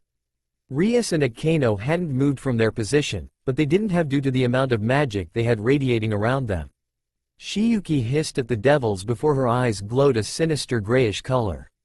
Naruto tapped her on the nose, getting the snake to look at him strangely. "Relax, Shiyuki-chan." The blonde lightly laughed with pure joy in his voice. The redhead's eyes narrowed. "And just how do you know we're devils?" she asked with a threatening tone in her voice. This was bad. If he was a spy or a part of another faction, then he could have reason to do some serious damage. Naruto tapped his under his eye as they became the same shade of gray as Shiyuki's did beforehand. "I can see your aura." When he saw the Rias's confused expression, he lightly laughed before elaborating. "Everybody has an aura, different people have different colored auras, but different species have different shaped auras from one another. Like for devils, your aura has leathery veins." The members of Rias's peerage lightly relaxed, but were still ready to attack the blonde if necessary. The redhead's gaze lightened up just a bit. "All right, so you know we're devils, but what are you? You have multiple energy signatures, but yesterday when you were facing that Yoma you only had a Kitsune energy signature." The blonde pondered how to answer the question. "To be honest, I don't have a clue," he said with shrugged shoulders, getting Rias and her peerage to face fault. "I've been able to transform like that for as long as I can remember. I can't exactly explain it, and I don't know you enough to trust you with any more information." Rias massaged her temples to steady her thoughts before her oldest friend sat a comforting hand to her shoulder. She gave her queen an appreciating look before she turned back towards the blonde, who was now rocking back and forth on his heels. "May I ask you another question then?" Seeing no harm in the question, Naruto nodded. "Fire away. Do you know of peerages?" Naruto shook his head in a negative motion. He didn't know a lot about culture of any non-human creature. He only knew the scent of supernatural beings that had different DNA than humans, and even then he didn't know how he knew he was just born with it. Rias propped her chin on her fist and tilted her head to the side. "A peerage is a group of devils who serve under a single devil. That devil is designated as the king. There's also the queen." Akano gave a soft smile in response. "Rooks." Kaneko gave a small huff in response before she backed off and returned to her snacks. "Knights." Yuko lowered her blade but still kept her guard up just in case. "Bishops." Asia squeaked before hiding behind Isamu. And finally pawns. Isamu's gauntlet vanished as Shhe crossed her arms in front of her bust. "So it's just like chess," Naruto said, getting the redhead to nod. "Correct, and currently I have one rook and one knight piece left. I want you to join my peerage. It will change your DNA and you shall become a reincarnated devil." The Gremory heiress finished with an alluring smile and a hint of her charm magic. Before he could answer, he noticed that Rias had gained a darker manifestation of emotions. Naruto once again shook his head in a negative motion, but before Rias could voice her opinion he continued. "I cannot join your peerage, nor can I join any other peerage for that matter." The redhead's growing curiosity won out over her current anger at his rather quick rejection. "And why is that?" The blonde turned around, showing his back before raising his shirt enough to show the small of his back and his stomach. Asia blushed like a tomato. Kaneko looked away with a small pink tint on her cheeks. Yuko looked up with a hand covering her mouth and a blush across her own cheeks. Isamu ogled Naruto a bit. Even if she was attracted to Oppai, she still appreciated a pack of well-toned muscles. Akino's expression actually scared him. She was looking at him like he was a piece of meat and he felt a deer walking into the tiger's den. Rias sputtered before she noticed what he was showing them. There on the middle of his lower back was a glowing yellow symbol. The symbol looked like an old-fashioned bow and arrow. As soon as she tried to get closer to look at it, the symbol pulsed and gave off a small pulse of light magic. Naruto turned back around unknowingly, giving the girls in the room a free preview before he put his shirt back down. "This symbol prevents me from becoming a permanent reincarnated devil," he said with a light frown as he watched the redhead's hope leave her. He sighed before sitting on the couch. "I may not be able to become a member of your peerage, but I may be able to help." "What's wrong?" "Nothing." Naruto crossed his arms and shook his head. "Nope, you can't lie to yourself, Rias. Let me guess, you're in an arranged marriage set by your parents with a chauvinistic girl that cares more about your body than she does about your overall personality. You've been trying for years to break the contract, but have failed every time because she still wants your body no matter what."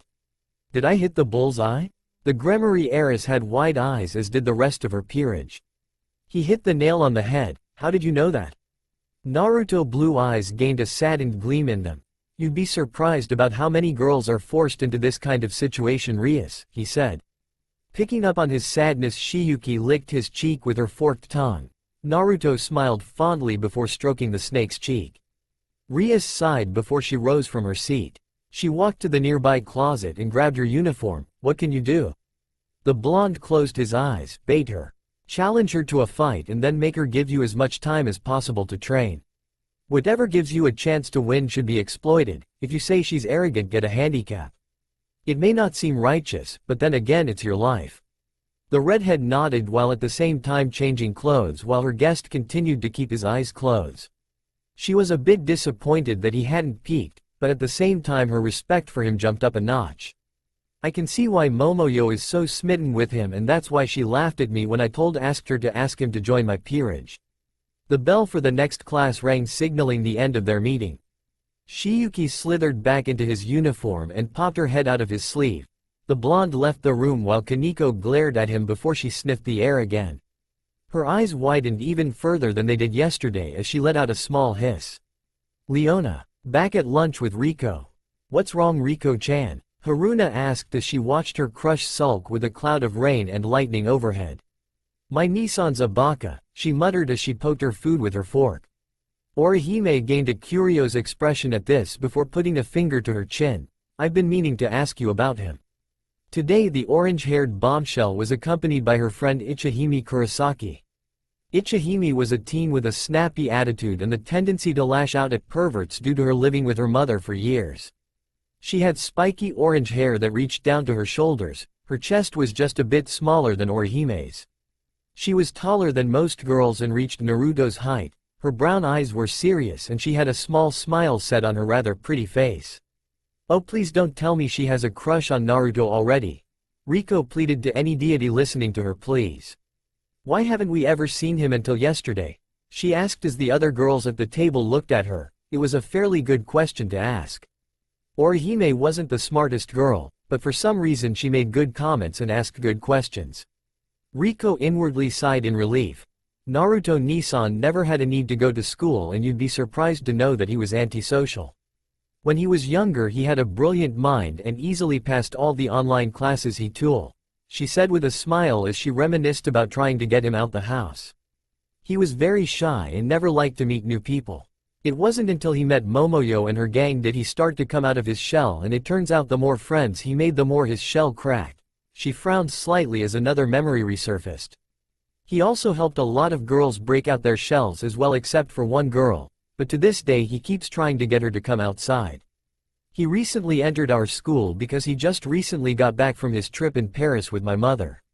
She left out the part about those girls gaining small crushes on her blonde brother. Ichihime crossed her arms before taking a bite out of her lunch. Your brother sounds like a pretty cool guy. Aw, thanks, I feel all special now, Naruto said from behind her, getting the girls to jump up in surprise. What the hell? Ichihime yelled as she began choking on her food. Naruto quickly paled before patting Ichihime's back, getting the food to go down. The orange-haired girl glared at him while trying to regain the oxygen she wasn't previously able to intake before looking back at Riko. I take it back, your brother's a. Naruto's hair seemed to wilt and his eyes started to tear up before he sat in the corner muttering about mean strawberries. Ichihime gained a tick mark over her eye as the blonde Yuki continued to mutter something about strawberries. However, before she could do anything he was abruptly tackled by a pink and black blur, into the wall. Naruto had swirls in his eyes as he was sprawled out on his back and someone was straddling his waist. Naruto-kun, a familiar peppy voice called out before snuggling into his chest. Naruto's eyes returned to normal before he looked down to see Lala looking at him with innocent green eyes and dressed in the Kuo Academy uniform. Nearby a chopstick was snapped in half and Riza was watching. Lala's cloth-covered bust was smashed into Naruto's chest with a small amount of drool and many thoughts running through her head, as well as her companion Mio's. Naruto tilted his head to the side. Lala-chan, what are you doing here? You're supposed to be watching the house, he lightly scolded, getting the pinkhead to pout like a child. But I missed you, she said, tilting her own head to the side. Naruto gave a soft sigh before petting her head, getting her to smile. He couldn't stay mad at that childish expression. How do you even get a uniform? I asked the principal, and she said, sure you're pretty. So here I am, she said with a wink. Ahem, a female coughed, getting the two airheads to turn. Standing there was Momoyo, who had her arms crossed under her bust and had a sinister grin on her face that was mirrored by the hellish aura around her. So who's this Naruto? Strange thing was, Momoyo flirted with more girls than anybody in the entire academy, but when anybody flirted with Naruto, prepare for hell on earth. Naruto let out a small gulp for one particular reason. Momoyo wasn't alone, she had the rest of her gang right behind her. Miyako was already ticked off if the shuddering cold didn't tip him off. Kazuko Kawakami was a short-statured girl with amber eyes and waist-length red hair. She was on the childish side, so her breasts hadn't come in yet, but she still had an athletic figure and was known to be highly flexible. However, she currently had the aura of a large wolf growling at them. She was known for acting and having the keen sense of smell of a dog. Christiane Friedrich was a girl with platinum blonde and a pair of dark blue eyes. In her hair were two red bows that were given to her by Naruto when she came to live with Kawakami family. Her figure wasn't as developed as Momoyo but had a figure more like Riko. Her eyes were set in a glare that could melt even the strongest and thickest of ice. Yukie Mayuzumi was a black-haired girl with her hair divided into two separate tails. Her had dark crystal-like bluish-green eyes. Around her wrist was a small horse that looked sort of like a piñata. She had a shy and withdrawn personality, but you wouldn't believe that from the small and evil smile across her face. Yaminita Naoi, or as Naruto liked to call her Mita-chan, was a brown-haired girl with sharp brown eyes who was also known to be a notorious pervert despite her intelligence. She often talks to Riza and Isamu about hentai magazines or other legendary perverted items. She had actually encouraged the blonde to date females and build a harem so he can take the harem router or something like that, so she was actually giving him a thumbs up. As if impervious to the multitude of dark auras around her, Lala spoke with a wide grin, I'm Lala Deviluk. She immediately went back into snuggling into the blonde's well-toned chest. Mamayo's eye lightly twitched at being dismissed. May I ask why you're being so friendly with him? She asked before Lala did something that almost made her snap. Lala nodded before grabbing his arm and placing it in between her impressive bust and rubbed his cheek. Because I'm his fiancé, she said with complete honesty and a bright and beautiful smile that made him lightly blush. The statement, coupled with the fact that the blonde was blushing, made for a very infuriated group of females. Everyone was focused on Lala as the Kawakami family gave her heavy and hate-filled glares. Yukie tilted her head to the side as her smile turned extremely scary. Is this true, Naruto-kun? She said with sheer fury and quiet voice. Naruto-kun? Standing in place of Naruto was a blonde scarecrow dressed in his clothing, holding up a sign that said, Naruto Yuki is not here at this time, please leave a message. The Kawakami family bar Yamamita growled audibly before Momoyo snapped her fingers. Girls, look like it's another lesson of hunt and catch the blonde, she said before they each ran their separate ways to go catch and possibly teach Naruto. Riza quietly laughed at their predicament before Lala came over to their table. The brunette's eyes sparkled, and before you knew it, was molesting the oblivious princess with a perverted gleam in her eye. -20 minutes later, Kazuko was stalking the hallway, banging on the lockers with her spear. Naruto Nisan, where are you? She asked, sniffing the air for his scent. Her eyes darted from side to side before she stabbed a locker. She tore her spear out and opened the locker to find another one of the blonde scarecrows. How does he keep doing that, damn it? The auburn-haired girl yelled before she continued to sniff him out. Naruto was actually hiding in the locker next to it. I can't outrun them forever. I need a place to hide, he thought before Kazuko's spear came very close to making the last male on Earth no longer capable of reproduction. Walk out with your hands up. A moment later he was out the locker and Kazuko was glaring at him with puffy red eyes before she began beating on his chest with her small hands. You're getting married to that pink-haired girl? Momoyo promised that you would marry into the Kawakami family, then we could all share you. Naruto sighed before petting her head with his palm. I'm not getting married to Lala, he said as the auburn-haired girl's eyes looked at him with curiosity. Lala's parents are very high up in the world, and because of it she wants to get away from the potential suitors. She wants to get rid of them by marrying me, understand? Kazuko nodded before rubbing her eyes with her sleeve. I gotcha Naruto-Nisan. Good, he muttered before kissing the top of her head. Now can you explain this to the others so my ass doesn't wind up in Mamayo's torture dungeon later? Kazuko blushed a little before nodding and running down the hall. Naruto's gaze turned serious as he stared down the opposite end of the hall. I know you're there. The silver-haired girl with red eyes from yesterday stepped out as she gave him her own icy stare in response. The two continued to stare with neither backing down before the silver-haired girl said two words, fight me. Alright, hiss. On his way to math class something grabbed his sleeve before pulling him into a hallway. A second later he groaned as his back hit the wall. The culprit was none other than Rias's rook Kaneko. Where? Kaneko whispered as her hair covered her eyes. Where's what? The blonde asked before Kaneko looked at him with tearful yet angry eyes. Where are Kuroka and Leona? Where are my sisters? The normally stoic girl cried out in rage before throwing a punch towards Naruto's stomach. The blonde with silvery stripes in his hair did nothing to block the attack, but was instead focusing on the feeling within Kaneko. The feeling was hard to identify as multiple darker emotions clouded it, but Naruto pushed past it and found something that made him truly sad. It was the feeling of abandonment mixed with love. I'm sorry, but I don't whose those two are. Liar. Kaneko's fist slammed into Naruto, but instead of the blonde getting sent flying he stood there seemingly unaffected before he grabbed the rook by the shoulders and did something completely unexpected. He hugged her. No one had hugged her since her sisters abandoned her, not even Rias or Akeno, and it actually felt nice. Kaneko's eyes were wide, but before she could push him away she felt a gentle hand on top of her head. I know it's painful to be left behind by those you care about. It's an unbearable feeling that eventually grows until you begin to loathe yourself, Naruto said as Kaneko began struggling. It's okay, ya no. You've made new friends and you have a new family, the blonde said as he began rubbing her scalp. Let me ask you, are you happy with your life as it is now, Kaneko? The white-haired girl trembled as the blonde continued to pet her head.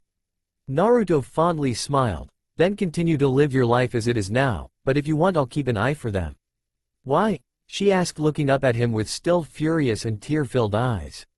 You don't even know me, we just met yesterday, why the hell would you help me? She yelled at him. Naruto gave her a large smile that made her breath stop in her throat. No one deserves to be abandoned or left behind, especially a cutie like you, Kaneko-chan. Plus I know you still care for both your sisters. The white-haired devil, Neko hybrid glared at the blonde, but it would have been more effective if she didn't have a blush racing across her face before she shook it off. If you go back on this I'm going to punch you square in the balls. Wouldn't dream of it, he said before continuing his walk to math class. But then why does he smell like my sisters? She asked herself before leaving for her own class, fully assured that she would make the blonde keep his promise. Naruto rubbed his stomach. Man, she can actually hit pretty hard. Shouldn't be surprised when coming from a Nekomata. The blonde scratched the back of his head before Shiyuki hissed from inside his shirt. Wonderful idea, I'm sure Kaneko would love to meet her. Final period. Riko-chan, what's wrong? Naruto asked as his sister kept a stoic expression on her face. Maybe it's a girl thing. I wonder if Lala-chan can help? He asked, getting his sister to audibly growl and glare at the blonde for even mentioning the pinkette's name, but that's not all it was. Riko grabbed Naruto's ear before pulling it to her level. You're fighting after school today, aren't you? She accused, seeing the blonde shrink back a little. I knew it. You know how I feel about you getting into fights, especially with people like Mocha Ayakashi. I don't want you getting hurt. A moment later Riko was engulfed in a hug from her older brother. She could definitely feel all the muscles in his body and even Shiyuki, who was coiled around his neck. She blushed at the closeness and said blush increased when more and more girls took note of their position. I'll be fine, Riko-chan, it's just a friendly spar, but I'll be extra careful, he said with his usual grin. His sister sighed before she returned to her work before making a quick phone call to Mikan to come to the Kawakami dojo after school today. Hold on a minute. A voice called out from outside the classroom before the doors opened up wide. Yui's, there shall be no fighting among students. She called out before Naruto gazed at her with his blue eyes. Naruto tilted his head to the side, but it won't be a serious fight and we won't even be on school grounds, the blonde complained, getting Yui to glare at him. No, please Yui-chan, no, and don't be so familiar with me, Yuki-san. Pretty please Yui-chan? Naruto asked with the dreaded puppy dog eyes technique. Yui's resolve began to crumble under Naruto's teary blue eyes, and no. Petit puis Yui-chan? The black-haired enforcer couldn't help but look away from the blonde's adorable face. Fine. But I'm coming along to make sure the fight doesn't go too far. She was soon picked up by Naruto and spun around by said blonde all the while her face was in flames. He put me down this instant. After school at the Kawakami dojo. The Kawakami family household was more of a mansion that had many rooms and many bathrooms, easily enough to fit at least 30 people. However, each of these rooms wouldn't be empty for long. According to Momoyo, these rooms will soon be occupied by many blue-eyed and destructive children. So she just challenged you to a fight? Christiane asked in a slight German accent as she watched her fellow blonde unload one kick after another onto a worn punching bag. Naruto was still dressed in the Kuo uniform, but the shirt was open and his arms were wrapped in protective bandages down to his knuckles. Yep, Naruto said before he slammed an open palm into the bag. Said bag was sent flying off its hinges and ripped open when it landed on the ground. Instead of the usual sand, however, was a much heavier substance known as lead. Lala, who was hanging out near Riko and Mikan, tilted her head to the side. Mo, I want to fight too. The princess complained as she was fiddling with Pion-Pion-kun's warp function to include clothes. Momoyo crossed her arms under large bust before smirking. I'll gladly fight you, she said, popping her knuckles before she was interrupted by a loud cough from the front gate. Standing at the gate was the silver-haired and crimson slit-eyed Mocha Ayakashi with her pretty face set into a small frown. She wasn't alone either, behind her were 5 other females as well. There was a plain brown-haired girl with a couple of freckles on her cheeks. She had an average bust and an average rear end. Her hair was only shoulder length and her eyes were brown as well. There wasn't anything really noticeable about her besides the muscles in her frame and the way she carried herself as a warrior and the gold chain around her wrist. Next there was a short-statured girl with cyan blue-colored hair done into a ponytail and amethyst-colored eyes. This girl had large breasts easily matching Momoyo's and a well-endowed rear end as well. This girl was arguing with a small black-haired girl with purple eyes around Mikan's age. The next girl had short light purple hair and a blue eyes that had a little bit of purple at the top. Her pupils themselves were actually the same shade of blue as her eyes, giving the notion that she didn't have pupils. He noticed that she oddly looked very similar to Miyako and she had a figure to match Miyako's. The final girl had reddish-orange hair with emerald green eyes. She had a pair of fangs poking out from the top of her lips and was currently looking like she didn't want to be here. She smelled similar to Mocha, but at the same time she also smelled different. Is this the person you're supposed to be fighting, Nei-san? The red, orange-haired girl asked. She tried to look uninterested in the blonde, but couldn't help marvel at the last male in world, or according to Peak, the last male in the universe. Yes, it is Kokoa, Mocha answered with a slightly icy tone. The now-named Kokoa looked at her sister before returning her gaze back to the blonde who was stretching out multiple bones in his body. The large-breasted blue-haired girl scratched her head. But why do you want to fight him? She asked, getting the silver-haired girl to stare at Naruto with a cold and calculating stare. I'm not so sure about that, Kurumu. The girl who looked like Miyako answered before looking at Miyako with a small smile. Am I right, Anya, older sister? She asked before her group of friends all turned to her with shocked looks. Miyako just winked and let out a small giggle. You'll just have to find out for yourself, Imoto. She answered, getting the girl to slightly pout. Is he at least the one for you? She asked, making Miyako blush and hold her hands to cheeks before nodding. Mizore, who is that? The small girl with black hair dressed in a witch costume asked.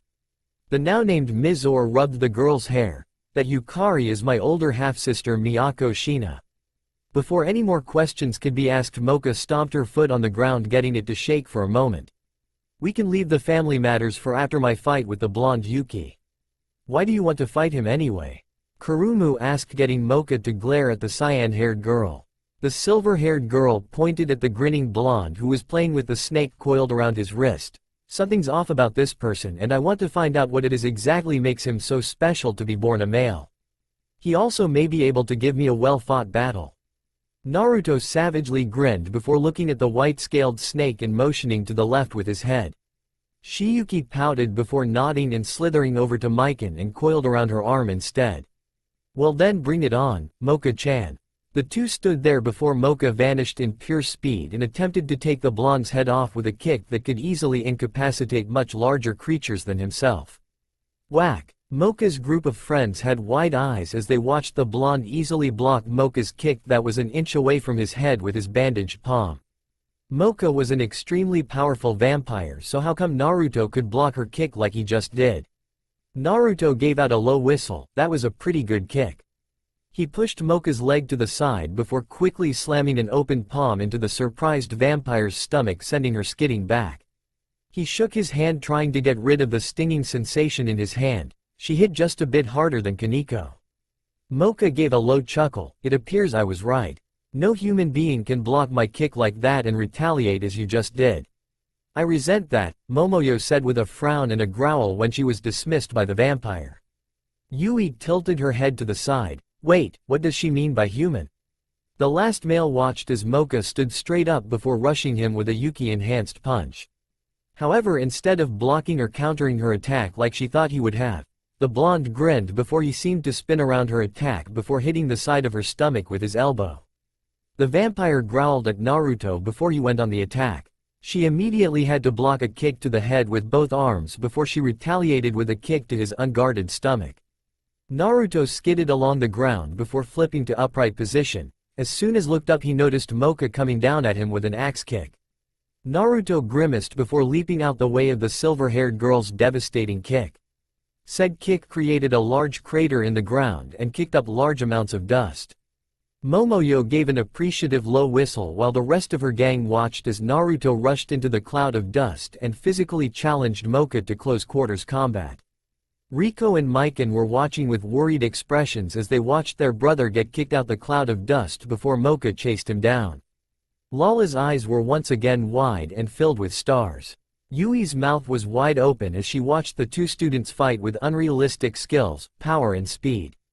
It just wasn't her either. The group of students that Mocha brought along were also watching with surprised expressions written on their faces. The two students stood across from each other. Mocha was breathing rather heavily and had a frown on her face while Naruto had slightly more injuries, but was breathing just fine and was grinning at the vampire. Mocha gave a small smile before the two once again met in the middle of the dojo and clashed with either an open palm or a straight punch. It had been a long time since anybody has been able to keep up with her. Naruto cracked his knuckles before tossing off the top half of his school uniform, leaving him in an orange t-shirt. I can do this all day, Mocha-chan. Momoyo grinned as she remembered the first time she ever fought the blonde, which was also the first time they had ever met. They had literally fought for a full day until he quit when he realized his mother was at home making ramen. This beats the hell out of homework, Naruto thought to himself before he swept Mocha's legs out from under her before following it up with a kick to her stomach. That's odd, Kokoa said after her older sister landed within hearing distance of her. Kurumu was the one to ask. What is it, Kokoa? She asked, paying detailed attention to the fight and a little attention to the t-shirt-clad blonde who was surprisingly keeping up with one of the strongest vampires. Kokoa pointed towards Naruto, getting the blonde to look around before pointing at himself with a curious expression. Can you feel his Yuki? Mocha's eyes widened as did the rest of her groups. Mocha's glare intensified as she realized that Naruto hadn't been using any Yuki at all. Fight me seriously, Yuki. Naruto tilted his head to the side. But I don't want to hurt you, he said in response, getting Riko and Mikan to face palm. That was the absolutely worst thing to say to a fighter like Mocha.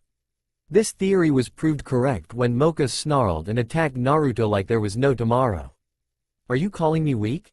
Lala tilted her head to the side as she watched Mocha attack her future husband with a new fire in her soul. I don't understand what the problem is, she said with a confused expression. Riko answered. The problem is that Mocha is a warrior who takes great pride in her fighting skills, and because Naruto isn't using any special power whatsoever, she thinks that Naruto is holding back because he thinks she's too weak. Mikan continued as she pet Shiyuki's head, but that's not the case at all.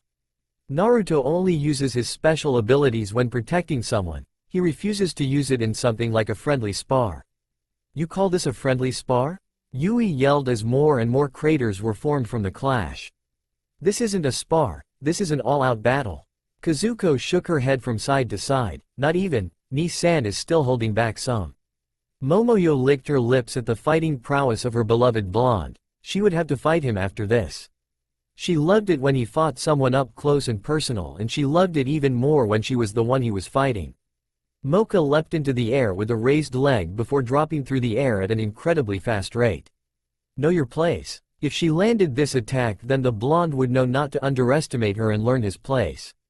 Naruto didn't even try to avoid her attack. He just stood there with his eyes closed despite everyone besides Mocha and the Kawakami family told him to get out the way. Time seemed to slow down up until Mocha's leg was a couple of inches away from his head.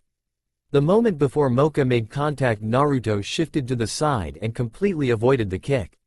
Blue eyes snapped open before Naruto crouched and raised an open palm. He slammed it forward into her stomach, causing her to heave in response. But he wasn't done yet. The male slightly her only to slam her back down on the ground, creating a large cloud of dust. Mocha, the brown-haired girl called out as she was about to rush into the cloud of dust. The dust quickly dissipated to reveal a heavier-breathing Naruto sitting by the silver-haired vampire who was glaring daggers at him while his hand glowed a light blue. When I can get up again, I'm going to kick you square in the balls, Mocha threatened.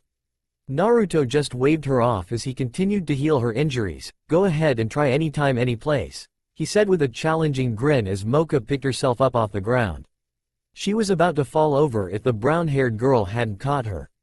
Mark my words, Yuki, this isn't over, Mocha called out as the blonde chuckled before Shiyuki slithered around his neck. Naruto gave her a cocky grin. Like I said, Mocha-chan, I'll accept any challenge anytime and at any place. I'll be ready for anything that you throw at me. Mocha's frown turned into a light grin at his declaration.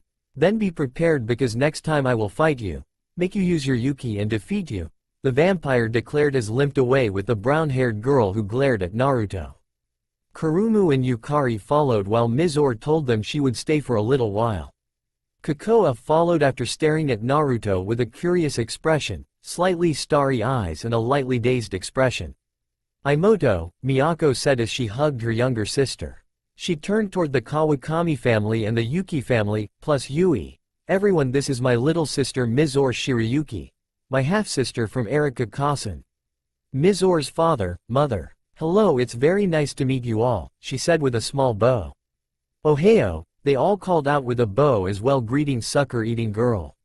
Momoyo put her arm over Mizore's shoulder and pulled the girl inside. Come on cutie, I'll introduce you to everyone, she said before Miyako rapidly paled before chasing Momoyo, who was now carrying Mizore bridal style. Mikan looked to Riko and then to Yui. I'm surprised she's taking this so well.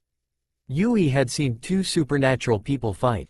Well, one, since Naruto didn't use any abilities. She wasn't freaking out at all like Mikan expected her to. Naruto walked over while cracking his bones. So how was I? He asked with closed eyes and a smile before Riko pinched his cheek. Ow, ow, ow. No more fighting for a few days, Naruto, she said as she began checking him for injuries. You have a bruised rib and few more bruises around your stomach, she said before she noticed her hands were all over her brother's abs.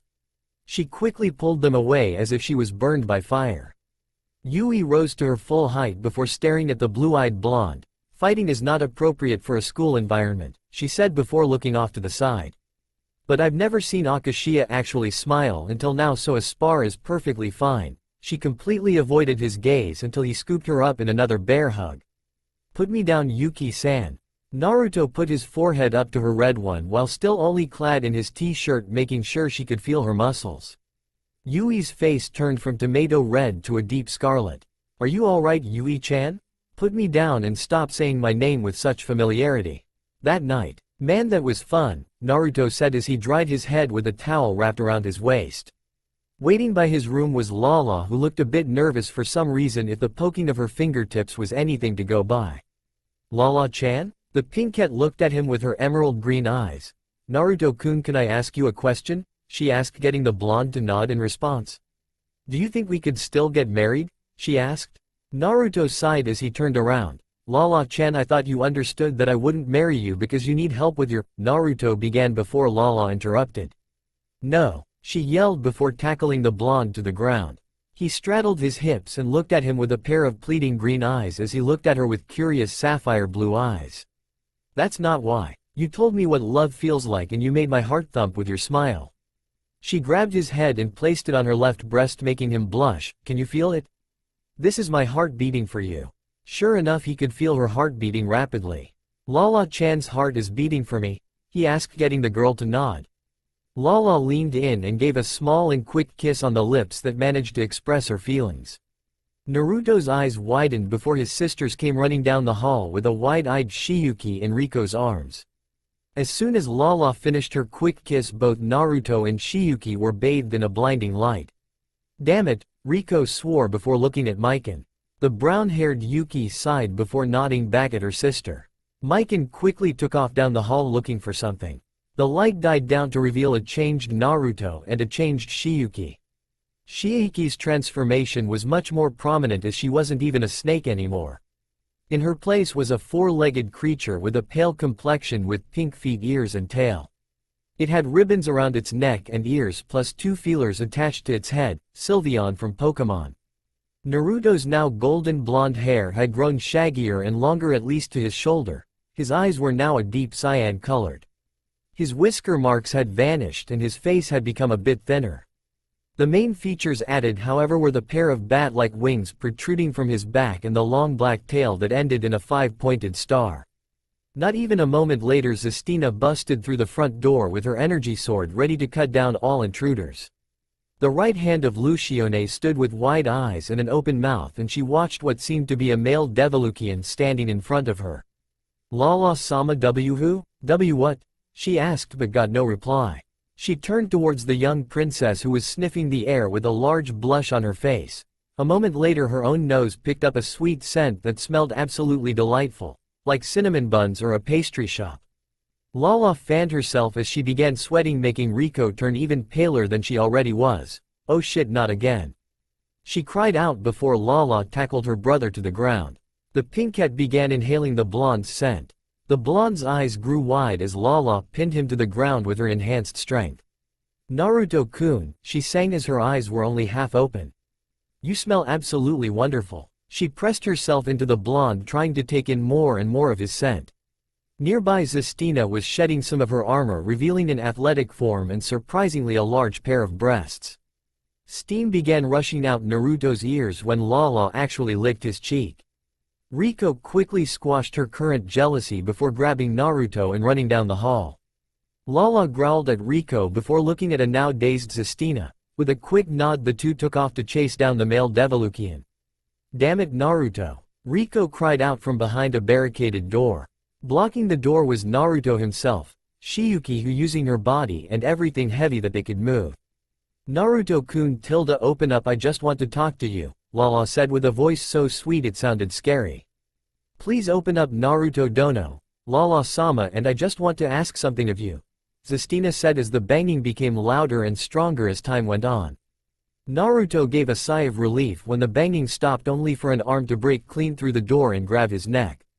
Riko-chan, Naruto choked out while his sister tried to pry Lala's fingers from her brother's neck, but damn, the pinkette was strong. Whack, whack, 2 large dongs were heard from outside the door and the hand choking fell limp. Behind said door, Mikan stood over the 2 fallen Devolucians with a satisfied grin as she twirled her signature frying pan. I think I enjoyed that a lot more than I should have. Ayakasha Manor. Mocha viciously stabbed a piece of steak with her fork before ripping it into with a large knife, imaging a certain blonde in place of the meat. Her mother and 2 of her sisters watched with a worried yet interested gleam in their eyes. They also looked at Kokoa, who seemed to be in a dazed state as she absent-mindedly poked her food with her own utensils. Akasha Bloodriver, the mother of Mocha, was a beautiful pink-haired woman with green eyes dressed in a Victorian-style dress. Said dress enhanced her own assets, making her bust the biggest out of all the women in the house. Kahlua, the second oldest, was an exotic dark-skinned 19-year-old with long blonde hair and crimson-red eyes. She was dressed in a white school uniform that belonged to the Karen private school and had the second largest bust in the home, but no one could deny that her rear was definitely the best. Akua, The oldest had short blackish blue hair down into 4 small ponytails and slitted red eyes just like her sisters. She was dressed in a Chinese cheongsam, and despite being the oldest, she was the shortest of the 4 sisters and a small breast size, something that if teased about she would kill the person with a rusty blender. The 3 elder vampires looked to one another, seeing who would ask the dreaded question. Akasha had to inwardly groan as her 2 daughters-in-law but blood gave her the dreaded puppy dog eyes. "So anything interesting happened today?" Akasha asked. Mocha continued to glare at her food. "Nothing important." Cocoa gave a sigh in her still dazed state. "Mocha got into a fight today," she said without fully realizing that she just gave up her own sister. The red-headed vampire ignored her sister's angry glare as she found herself flashing back to the fight. Akasha went into parenting mode. "Mocha Akashia, I thought you knew better than to get into a fight with somebody from Kuo Academy. There's all types of people who have connections to some of the strongest clans in the underworld." Mocha shook her head in a negative motion. "Not this person. Yuki-san isn't a devil like Gremory or Citri are," she said, getting her mother to blink. "I have no idea what Yuki-san is." Akua raised an eyebrow. "Does this have anything to do with the surge of Yuki from yesterday?" she asked. Akua herself had gone into the same forest for simple curiosity to try and find what caused the large influx of energy, but the trail just seemed to vanish after she left the forest. Mocha nodded. "Yes. I assumed Yuki-san had something to do with it as he enrolled in class yesterday. I further believe Yuki-san was the one to cause it after fighting him," she said with a calculating expression.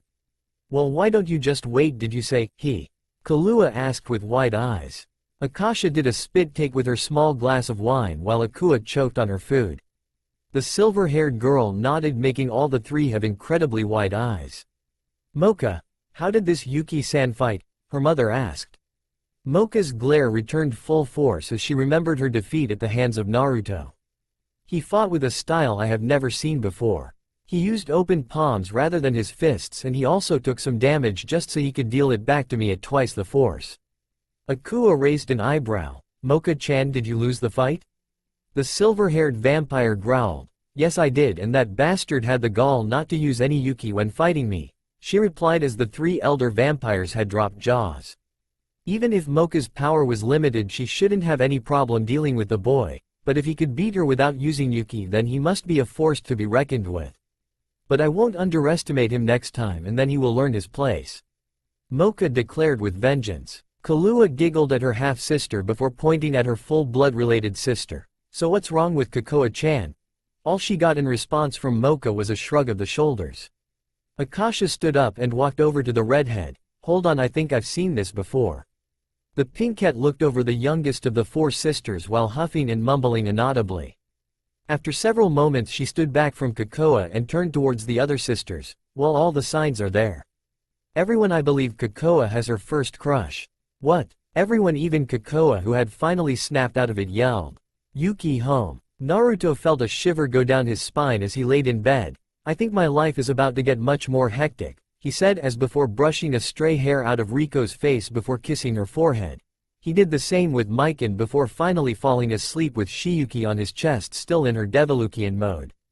Riko locked them behind the door to her room that was basically impenetrable.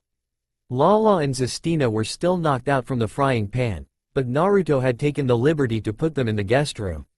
The sun shined brightly into the Yuki household and into the eyes of a very tired and confused Lala and Zestina.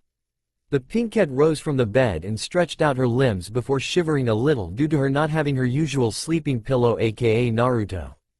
Zestina rose from the other side of the bed holding her head due to her killer headache. "What the hell happened? I usually don't feel this hungover unless Lucione-sama pulled me along with Sephi for their nightly games." "Mo, where's Naruto-kun?" Lala asked before Peak flew over with her small robot arms moving around erratically.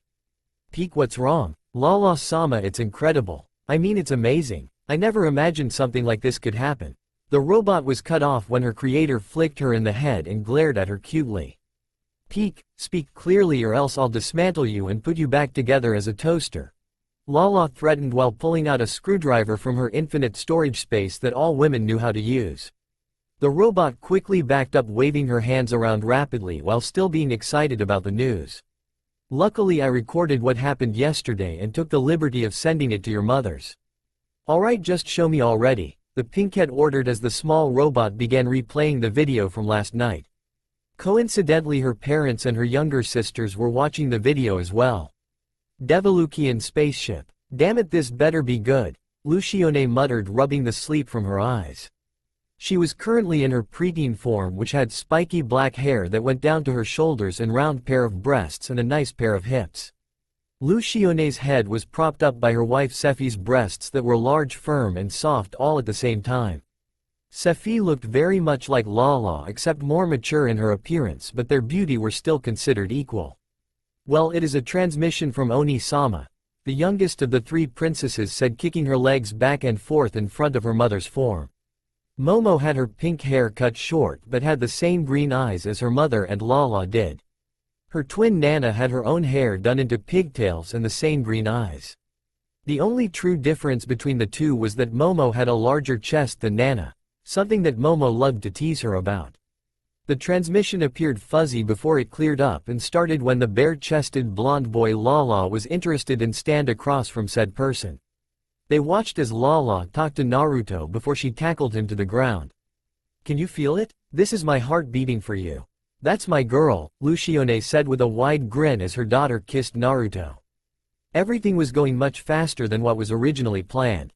And if this plan worked, then so many suitors and so many aliens could be trolled. Sephi gave a soft smile at her daughter's declaration. It seems Lala-chan feels quite smitten with him.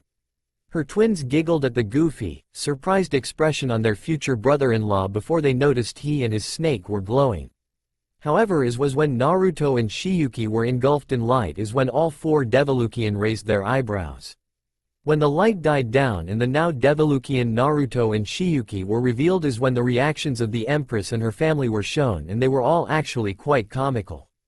Sephi's reaction was the most normal. The pink-haired mother of Lala had her mouth open in the O position as she held her hand over mouth with the addition of small blush across her face. Nana's face was a crimson color and had some steam blowing out her ears. She really wanted to cuddle with Shiyuki, who looked absolutely adorable in her current form, but she was more drawn to the bare-chested Naruto whose eyes seemed to glow. Momo's expression wasn't surprising if you truly knew her personality. She was currently biting her index finger and had a lustful gleam in her eye as she watched water run down his stomach and his star-shaped tail sway from side to side.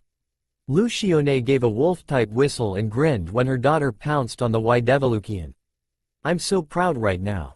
She's found such an interesting choice for an heir. In fact, she lingered as she cackled evilly. Hold on a moment, Sephi said as she paused the video when the blonde and his sister started running away from her daughter. She zoomed in on the small of his back and saw a small bow and arrow tattoo symbol. Is that a tramp stamp? Earth. Lala was now sporting a rosy blush across her cheeks with a wide smile before she ran out the room and bolted towards his room. Zestina's eyes were wide before she walked over to the closest wall and started banging her head, muttering, "Stupid hormones," over and over again. Sunlight shined into the eyes of one Naruto Yuki, whose blue eyes opened sleepily. He tried to move his arms, but he found he couldn't. The reason would be both of his little sisters were holding his arms in place while their heads were on their designated spots. Miken's spot was the lower left side of the chest but still above the stomach, while Riko's was right below his neck on the right side of his chest. Shiyuki was curled up sleeping on the middle of his chest. Naruto smiled. I'm so lucky to have not one but two beautiful girls sleeping in the same bed with me. His smile faded as a memory of his past came to his thoughts. Mama, I wonder if you ever gave up looking for me? Riko's eyes fluttered open lazily. She gave a sleepy smile towards her blonde brother. Good morning, Naruto Nisama, she said before she kissed his whiskered cheek. A few moments later her brain caught up with her actions before she bolted out the room with crimson-colored cheeks. Miken was woken up by her sister's actions. She lazily opened an eye before she shrugged and snuggled back into her brother's chest. Bloodriver Mansion. Akua ni, are you seriously doing this? The blonde-haired vampire asked her black-haired sister who was dressing for stealth today. The black-haired vampire nodded. Relax, I'm not going to kill him. I just want to observe him for a little while, and if it comes to it then I'll kill him. Kahlua gave Akua a small pout in response. I don't want Kokoa's first crush to be bisected by her older sister. Then she will never bring home another, special, friend to meet the family. For the last Kami-forsaken time I don't have a crush on that stupid blonde-haired Bishonen. Kokoa yelled from the top of the stairs. I just think his fighting technique is interesting. Akua waved off the youngest daughter. Yeah, you're just in denial. Ah, the red-headed vampire yelled before she growled, stomping past her two older sisters. This family is so stupid. I do not have a crush on that blonde-haired, whiskered-faced, deep blue-eyed Bishonen. Akasha gave a nostalgic sigh as she leaned against the frame of the front door. Ah, young love. She said with as she remembered all the very few but good times she had with her wife. I remember when your mother and I fought over your father, we were such yanderes. Am I the only sane person in this house? Kokoa cried out before Mocha stopped her by clamping onto her shoulder. Kokoa looked at her sister with hope that she would understand. This was ruined when Mocha held up a single thumbs up and a small smirk before saying, good luck with your pursuit of love.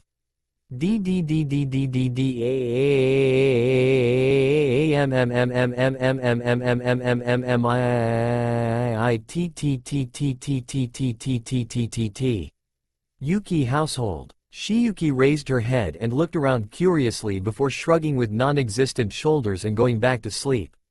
Odd, she could have sworn she heard something along the lines of, damn it, followed by a smack upside the head. Naruto-kun, hurry up, I'm starving. Lala whined, getting the blonde to laugh to himself. He honestly wondered if Lala remembered how she jumped him yesterday after his new transformation. He was completely serious when he told her that he'd help her with her marriage candidates, but at the same time wondered if the love she has for him was true before he automatically dismissed the thought. His body wouldn't have changed as it did if her feelings weren't true. Speaking of arranged marriage, his thoughts went to Rias and her peerage. I hope they'll be okay. Rias doesn't deserve a loveless marriage, he thought. Now while some would say he doesn't even know her, he could say he didn't care. She protected Rico and he owed her one for it. The sizzling bacon in front of him snapped him out of his trance before he tossed it off the pan and onto a plate. Breakfast is ready, he called out, getting a cheer from Lala and a wide grin from Mikan and Rico. Zestina had gotten called back to the Devolukian Empire by Lucione to take care of some urgent business that had come up. Apparently it was urgent because the swordswoman had forgotten her armor. By the time they all finished breakfast, it was time to leave for school. As soon as they left the house, Naruto had once again let Mikan ride on his shoulders. See y'all later, Mikan-chan, Naruto said as with a peck to the forehead, getting her to blush in response before she turned and walked onto the campus. The three high school kids quickly dropped off Mikan at her school before continuing to Kuo. Rico-chan, someone called out from nearby. Suddenly Rico moved to the left, avoiding a brown blur and a black blur, who hit Naruto instead. The one who had called Rico was none other than Haruna, who greeted Rico with a bow. Lying on Naruto's chest rubbing their heads were both Riza and Mio. Riza groaned, Kami, what are you made of? I feel like I just took a head-on collision from a damn rhino. Naruto puffed up his chest a little before he helped both of them up to their feet. When he noticed they were still holding their heads, he felt kind of bad about it. I know I'll do what Mama did whenever I got injured, he thought before pecking both Riza's and Mio's foreheads.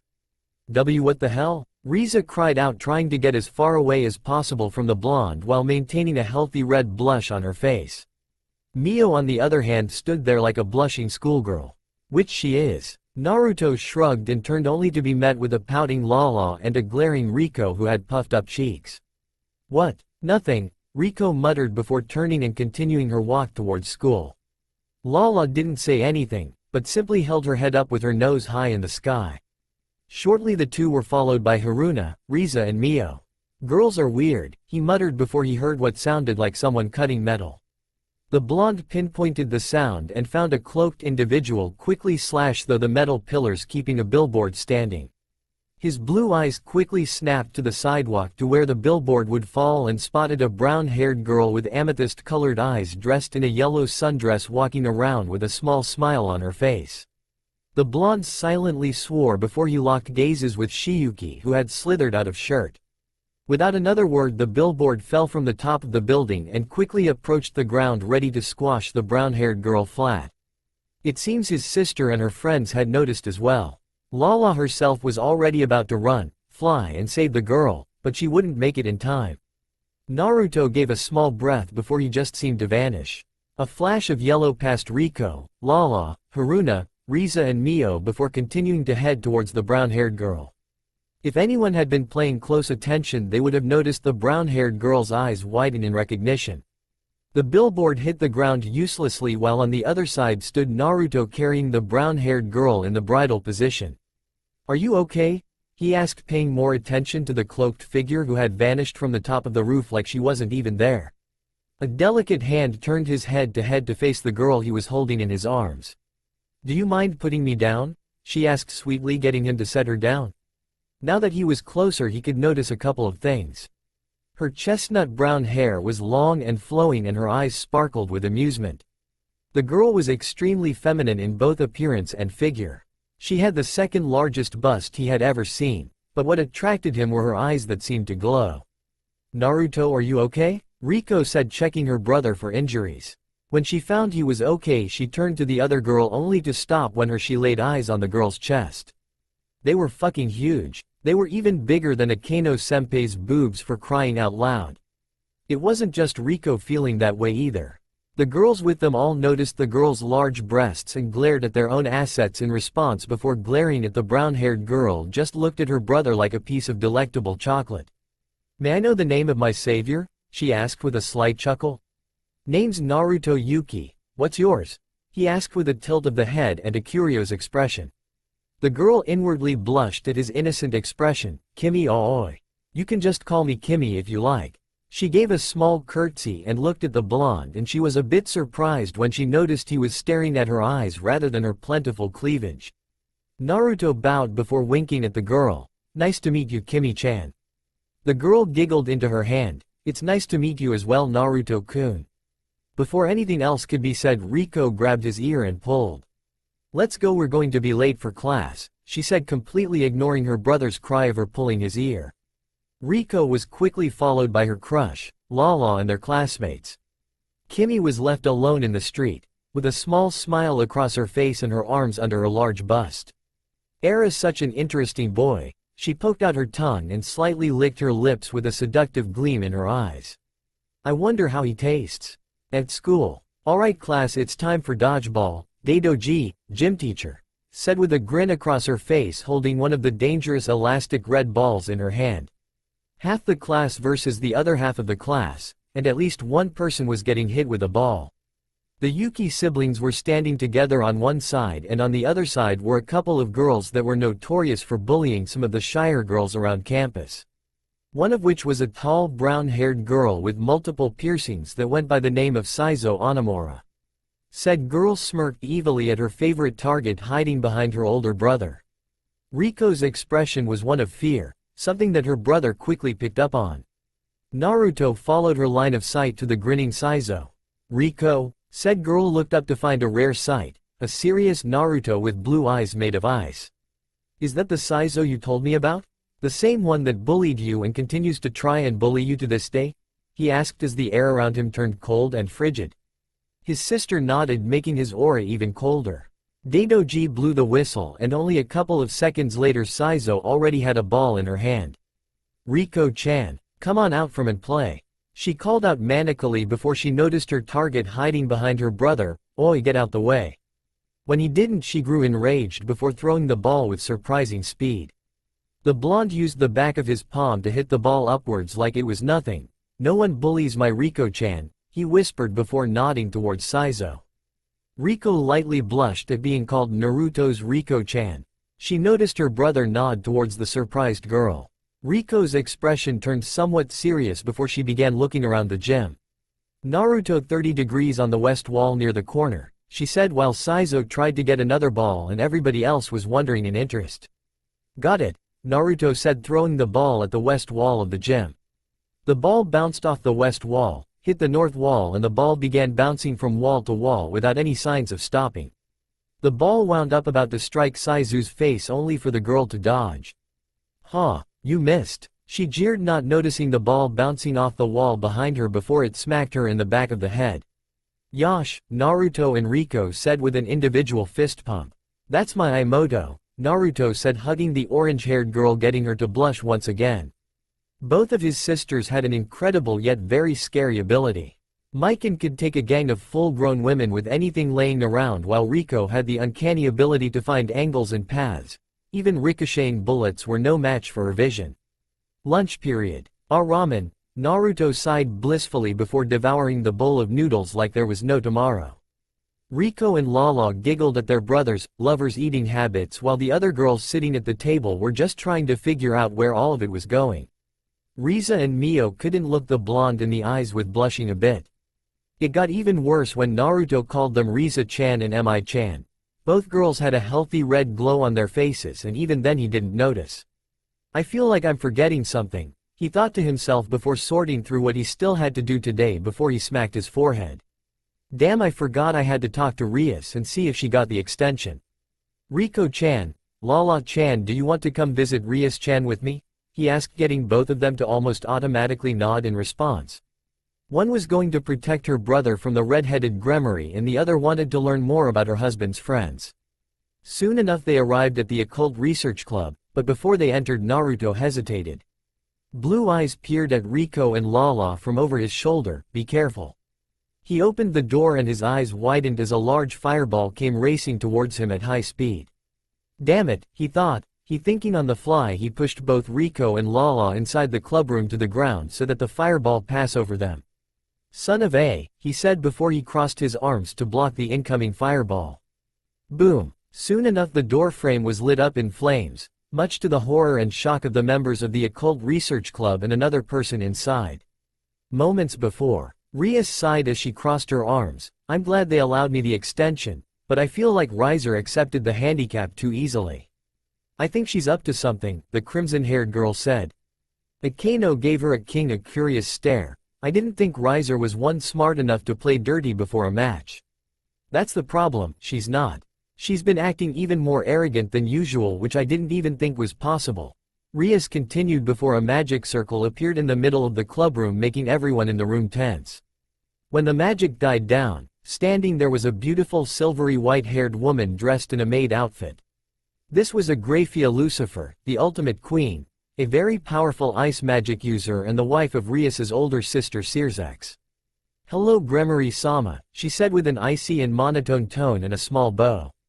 Graphia-chan, not that I'm not happy to see you, but what is it? Rias asked with a curious expression before seeing the Ice Queen's expression turn apologetic.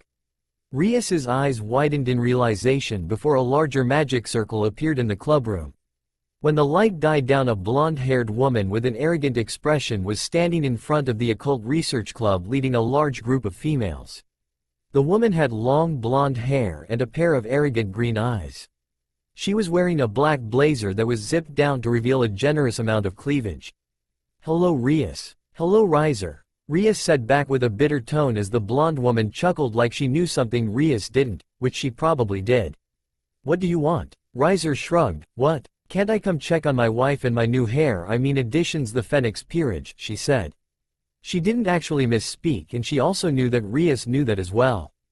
As soon as she broke, Rias and her peerage members were next. Especially that big-breasted queen and her rook. She heard that Neko shoes were exceptionally tight. That's bullshit and you know it is, the redhead bit back. Maybe, but you know you can't win this rating game. Before Rias could say anything, Kaneko grabbed her sleeve. Bucko, Naruto-san is here, she said with a monotone voice that had a hint of worry in it. The worry increased when Riser's hand became cloaked in fire. Oh, is this Naruto a friend of yours?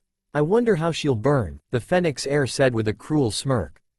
Before Rias or Graphia could do anything, the door opened and Riser let a large fireball hit the doorframe. Present. Riser, what have you done? Graphia yelled as she about to freeze Riser in place. Rias's own eyes were wide, as were the other members of her peerage. The blonde-haired nun had tears threading to flow down her cheeks, while the silver-haired Nekosho was about to lunge and implant her fist in Riser's face over and over and over again. The Phoenix had the nerve to smirk. What's the problem? All I did was take out some trash. It only became worse when everyone realized that Naruto's sister and Lala were watching with wide eyes. Naruto Nisama, she muttered as the flames continued to burn while Lala was about to try and put out the flames with one of her inventions. Riser stepped in their path and leered at Lala and Rico. "Hello there. May I know the names of the two lovely ladies in front of me?" she asked, reaching out to grab Rico's chin and bring her closer so her charm spell could do its magic and induct another girl into her harem. However, before she could touch the orange-haired girl, something dashed out the fire and grabbed her by the face before slamming her into the wall. She looked at the offender with a glare, only to find a male glaring at her with piercing blue eyes while the flames danced around him. But oddly didn't burn him his skin, but it did burn his clothing. Everyone looked at the flaming blonde in shock, only for the shock to increase as they noticed he was once again changing. Naruto's blonde hair became brighter and brighter until it became a stark white. It became shaggy and unkempt, and his muscles grew a bit. His body had multiple black and red lines on his arms and chest. His pupils became slits and his fangs became a bit sharper, and a pair of ears popped up on top of his head, and a bushy white tail with red and black lines on it swayed from side to side behind him. The surprising thing was that his new features weren't fox-based, but wolf-based instead. The group of women cried out in outrage before moving to destroy the person who dared to even touch their king, only to be silenced when the white-haired teen made a strange symbol with his fingers. And I mean that quite literally. Riser's peerage couldn't make a sound. Werewolf," Isamu muttered before Rias's rook shook her head with wide eyes. The white-haired Nekosho shook. This wasn't a werewolf, it was something much more powerful. No, Naruto-san is not a werewolf. He didn't smell like a kitsune beforehand. He smelled like her sister earlier, and now he smelled like something much more primal, and he even radiated a bit of holy energy. Graphia's eyes widened a margin at this bit of information before they widened even further at an old ally and an old foe who had a similar appearance to the now white-haired teen. She was positive of what he was when she spotted a small white wolf puppy with red stripes decorating the pup's sides and back. Naruto tossed Riser into the opposite wall with the same hand, causing the Phoenix heiress to groan before she slid to the ground. The last male cracked his neck and started walking forward slowly with an unreadable expression on his face. Riser's little sister Revel stepped out in front of her with arms out as if to shield her sister from this strange creature. "Stop it right now," the light blonde hair girl ordered, much to his surprise, as her blonde curls shifted from side to side and glared at Naruto, who was now tilting his head like a cute puppy. She quickly shook her head of those thoughts. "Just who do you think you are?" Before she could say anything else, Naruto was already in front of her with a hand reaching down towards the girl. She quickly closed her eyes in fear, but instead of pain she felt a hand pat her head and ruffle her hair. Her eyes shot open when the white-haired boy gave her a small kind smile before continuing his path to her sister. Naruto crouched in front of the Phoenix heiress before he spoke in a dark voice. "Do not touch them. Those two are members of my family, and I'll be damned if you lay a hand on them." Lala's face turned beet red as Naruto called her a part of his family already, and her smile was a truly heartwarming one. "Do you know that your peerage loves you?" he asked rhetorically with another tilt of the head. "You have people that love you despite your faults, but despite that you decide to ignore their feelings and continue to chase even unwilling girls to become your playthings. And you know what else? The next time you decide to throw a fireball in somebody's face, make sure they're dead. When Rias told me about you, I had no idea you so little concern for someone else's life, so I'll say this," he began before getting up and walking back towards Rias and her peerage, all the while pressure continued to pound down on almost everyone in the room. His long white tail put itself in front of Rias and her peerage. "I can sense your intentions, and if you ever lay a hand on any of those behind me with anything less than a hello running through your head, then I'll break you, like a goddamn Kit Kat bar." "What?" someone asked, making him growl as he continued his protective stance. Behind him, Rias and her peerage had the pleasure of Naruto's tail being near their hands. A single thought filled their heads as they touched his tail. "Soft," they thought in unison. The tail felt oddly soft, like a quilted pillow, while at the same time still tickled their hands. Before anyone could make another move, Rico's hand dashed to Naruto's scalp and began scratching behind his left ear. Almost instantly the pressure vanished and Naruto sank to the ground while Rico scratched his ear. A little bit to the left, he mumbled with half-lidded eyes as his tail began wagging like a dog's. Rico continued to scratch his ears, making him docile before she shot Rias a look that told her to wrap up the situation. Riser quickly shot to her feet and quickly tried to save face. "Just who the hell do you think you are touching and talking to me like that?" The Phoenix heiress even let some of her magical power flare. Naruto didn't even lift an eyebrow. But Shiyuki became highly aggressive and started growling at the blonde female. Said blonde female fumed as the temperature started to increase, much to Naruto's annoyance. Grafia quickly intervened to avoid a battle. Riser, put away your magic. You're already in enough trouble for attacking him as it is. The Ultimate Queen glared at the Phoenix heiress as the temperature began dropping. Riser scoffed, just be sure to keep that dog on a leash, Rias. She said, earning a glare from Rico, who was tempted to stop scratching Naruto's ear, making him cranky, while Lala was debating whether or not to use one of her inventions. You're gonna pay for this, Rias, and so will that dog. The Phoenix heiress soon vanished with the help of her magic, and she was quickly followed by the rest of her peerage. Revel stayed behind for a second, and her eyes locked with Naruto's half-lidded blue ones. Revel blushed and turned away before following her older sister. The moment they left, Rico stopped scratching her brother's head. The white-haired Yuki shot up with a still slightly dazed look in his eye. His tail waved around lazily as he rubbed his eyes. Shiyuki, base mode please, he asked the small wolf puppy kindly. Shiyuki barked before the two her forms shimmered and she returned to normal, while Naruto's hair returned to its normal color and his tail vanished. His appearance made the Ultimate Queen take a step back in shock. The reason was because this boy looked very similar to the same man who turned all the world into females. The only real difference between the two were the whisker marks and the blue eyes and the tattoo on his back. Is that a tramp stamp? The position of the bow and arrow was a couple of inches above his rear end. Are y'all alright? Naruto asked while stretching out his cracking bones. Rias diverted her eyes to the side when she noticed that Naruto's shirt was little more than tatters. We're fine, Naruto-san. Thank you, but are you okay? You took a head-on fireball from the Phoenix clan? The redhead said, getting Naruto to shrug. Naruto checked his body for injuries. I think I'm good. That fire was actually sort of cold, so it wasn't that big of a deal. A second later, Kaneko kicked him in the shin. A split second, Rico and Lala whacked him over the head with an angry expression written on all their faces. What do you mean, wasn't that big of a deal? I thought you were seriously hurt. Lala surprisingly scolded, waving a finger in front of his face. Naruto at least had the dignity to look a bit remorseful after the scolding. Maybe he shouldn't have stayed in the flames for so long. Wait, why is Kaneko upset? Kira asked, only to be shut up by a glare from the silver-haired catgirl. Because he promised me something, and if he's reckless then he'll die. If he dies then I'll bring him back before I kill him by kicking him in the crotch, repeatedly. Sorry, he said, looking down along with Shiyuki.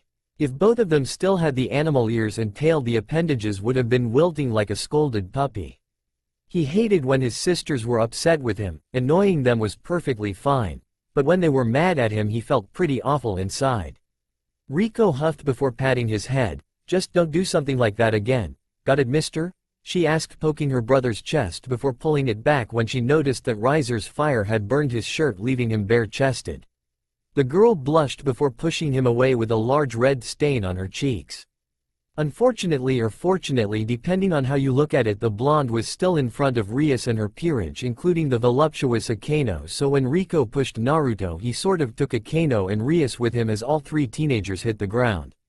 Ah, what the hell, Naruto began, only to find himself looking at something fabric made of white and light blue and feel someone soft in two different places, but both of them were near groin. All the females in the room had a different reaction at this accident. Rias, who was sitting on top of Naruto's face, had a large blush on her face, let out a small moan as the boy under her started squirming while she was near Akino's face. Akino herself had her voluptuous buxom near his groin and gave a small smirk when she noticed something growing hard under her chest. The blonde-haired nun let out an eep before she covered her eyes while her face was beet red. Her brown-haired perverted friend was cursing the male blonde for everything that he was worth for stealing the feeling of Akino's wonderful opai. Kaneko was already cracking her knuckles while Yuko looked away from the situation with a small blush on her face, but you could tell she was trying not to laugh at her king and queen in such a compromising position. Even the Ultimate Queen had her right eyebrow twitching as her magic levels began fluctuating. Lala was pouting cutely with pink cheeks while Rico was a bit angry, but she knew it was partly her fault that this happened. Akano gave a small smirk as she started moving. I can feel something getting harder, she teased. A second later the boy underneath her and Rias vanished before the Naruto was hiding behind his younger sister's much smaller frame. His face was a crimson hue with wide eyes. That was Mina Kano. Rias scolded with a small blush on her face as her queen had a blank expression while staring at Naruto's wide eyes. She licked her lips, getting a shiver to run down his spine before he bolted out the clubroom. Riko glared at the queen with a pout on her face before she realized that her brother was almost shirtless and in a school full of horny schoolgirls. "Naruto, get back here," Riko called out after her blushing brother, something she found absolutely adorable. Lala soon followed with a frown on her pretty face, while at the same time swearing that she would make Naruto blush like that too. "Akano, what was that Akano?" Rias asked her queen, who was now holding her cheek with half-lidded eyes that also held a look of lust. The black-haired bombshell slightly giggled to herself. You see, Akano had one more fetish than just being a sadist and a masochist. She adored cute things that she could make even cuter by making them blush or shy, and a blushing Naruto had scored a perfect score on her fetish list. Lala and Riko just added to that, making her a shiver go down her spine at having all three blushing near her. Isamu spoke up, "I feel incredibly jealous of that blonde-haired bastard, but at the same time I wish him all the luck in the world right now," she whispered, watching Akano creepily giggle to herself as she started muttering as well about handcuffs and whipped cream. Unknown location. A lustrous mane of long red hair shifted from side to side as the owner was cooking in a large kitchen. The red-haired woman had unusual yellow eyes that were behind a pair of black-rimmed glasses. The woman let out a small laugh as she heard the usual stomping that occurred at her home every morning. "How was your assignment last night?" the woman asked with a small chuckle as the stomping stopped and the sound of a head hitting the table rang out. The occupant at the table groaned lowly. "It was so boring, I mean those people didn't even put up much of a fight." "I'm just glad Matsuri was there," the occupant finished with a lewd giggle, making the red-headed sigh. Her daughter was notorious for having affairs with her teammates. "This is all practice for when I find the other pieces," the teenager said, licking her lips as green eyes flashed dangerously. "How did I get such a perverted daughter?" the red-haired woman asked herself as she began setting the table for 6 people as 4 more pairs of feet stomped through the house and the front door opened. "Just be careful, no one knows what will happen if you kill the other pieces." The green-eyed girl shrugged, "Doesn't really matter what happens as long as peace reigns supreme." Math class. Naruto sighed with a hint of boredom evident in his eyes. However, he felt a dark and looming presence that seemed to want nothing more than to destroy his very being. His body immediately tensed and his eyes looked to one of the nearby school roofs. He spotted a black-haired figure looking directly back at him with wine-red eyes and a smirk on her face. His body tensed a little as the figure waved at him, and seeing not a lot of harm he waved back, a motion that was spotted by his teacher. Suzune Kagayoshi was what some may call a woman of the finest peak of a human's full potential. She was a beautiful woman with purple hair tied into a bun, and she wore red-framed glasses. Her clothing was a little bit distracting since she wore a cotton white blouse shirt that did a very poor job of hiding her large cleavage and a short black skirt that completed her strict librarian look. She also had a rivalry with the gym teacher Daidoji, and just like her rival, she had a beauty mark as well. Only instead of it being near her eye, hers was right on right boob. Now she was a woman who knew many things such as Yoma, yokai, devils, angels, and many more supernatural or odd things that went on in this town. A male was definitely not one she was expecting, and surprisingly it was more of an anomaly than an outright shock by the population. But she would treat him no different than her other students, so when she saw him not paying any attention, she decided to mess with a little bit. The teacher closed her lesson book before walking over in front of the still waving Naruto Yuki. She leaned back on the seat in front of him and stared at him with her own pair of red eyes. She noticed the figure on the roof as soon as she felt the dark presence, but recognized the owner of the intent and promptly ignored the one known as the Black Assassin. If Akua was going to kill somebody, she wasn't going to alert her target to her presence. His sister, who was sitting behind him, was trying in every way possible to alert her older brother to the older woman in front on him. "Baka," she muttered before finally got fed up with oblivious older brother before she hit him in the back of the head with an eraser. The blonde's attention was pulled away from Akua before he turned to look at his sister, only to meet the red eyes of his teacher. Naruto began only to be cut off by a paper fan to hit his desk, causing a loud crack to echo throughout the classroom. "Mr. Yuki, please see me after class today," she said, lifting up her glasses as they gleamed in the light. The teacher walked back to her desk and continued the lesson. Naruto slammed his head on the desk, muttering silent curses before he peeked out the window to find that the black-haired girl watching him was now gone. About 20 minutes later, class ended and Naruto stood in front of Suzun's desk while sweating internally. Both his sister, Riko, and Lala were standing outside the classroom door eavesdropping on the conversation. "Mr. Yuki, do you understand that this class requires your attention?" Suzune asked, crossing her hands under her chin while watching Naruto's eyes just to make sure his eyes didn't drop to her breasts. "Yes, ma'am," Naruto muttered back, finding it hard to keep eye contact because of her fierce gaze. It didn't help that woman's cleavage was on full display, but luckily his mind was in control and not his other head. Suzune stood up and tilted her head up to look Naruto directly in the eyes, since he was a whole head taller than she was. "I will not tolerate failure in this class," she said while lowering her glasses just a bit so she could see over them. "Now you're dismissed," she said, letting the blonde turn back towards the door. Naruto let out a discreet sigh before leaving the classroom. The blonde quickly dodged to the side before catching an eraser that would have hit him in the back of his head. He gave his sensei a look only to find her looking down while sipping from a cup of coffee. "Weird," he muttered before stepping outside the class to find both Riko and Lala already waiting for him. Suzun's head turned towards the door before she let a small smirk come across her face. "Lala, why are you looking at me like that?" Naruto asked, referring to the pink-haired girl who kept discreetly glancing at the blonde-haired boy with a few silver stripes still in his hair. Lala quickly blushed at getting caught before she uncharacteristically poked her fingers together. The three were heading to their final class of the day and the hallways were filled with students. "Well, you called me a part of your family and you defended me from Riser," she said, getting Riko's eyes to widen in understanding. Naruto gave a small smile before he pat both Lala's and Riko's heads. Naruto tilted his head to the side a bit before winking at the two. "Of course I defended you too from Riser. Riko's my adorable little blushing bunny and Lala lives in the house. Even if she's only been in our home a few days, I'll be damned if someone other than me takes advantage of you." He stuck his tongue out playfully as an added side effect. Riko as usual blushed like a cherry while Lala's smile brightened enough to supply the whole town with energy. Naruto nudged Riko's side with a knowing smile as he pointed down the hall.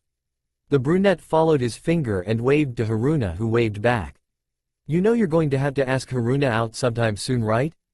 "I'll ask Haruna out as soon as you give up ramen," Riko deadpanned. "That's not fair and you know it." Naruto pouted, with Shiyuki giving a similar pout as she coiled around the blonde's neck. Asking him to give up ramen was like giving up his soul to the most dangerous and sadistic woman he could think of, and death was better than dealing with her any day of the week. Before anything could be done, Naruto's phone began beeping.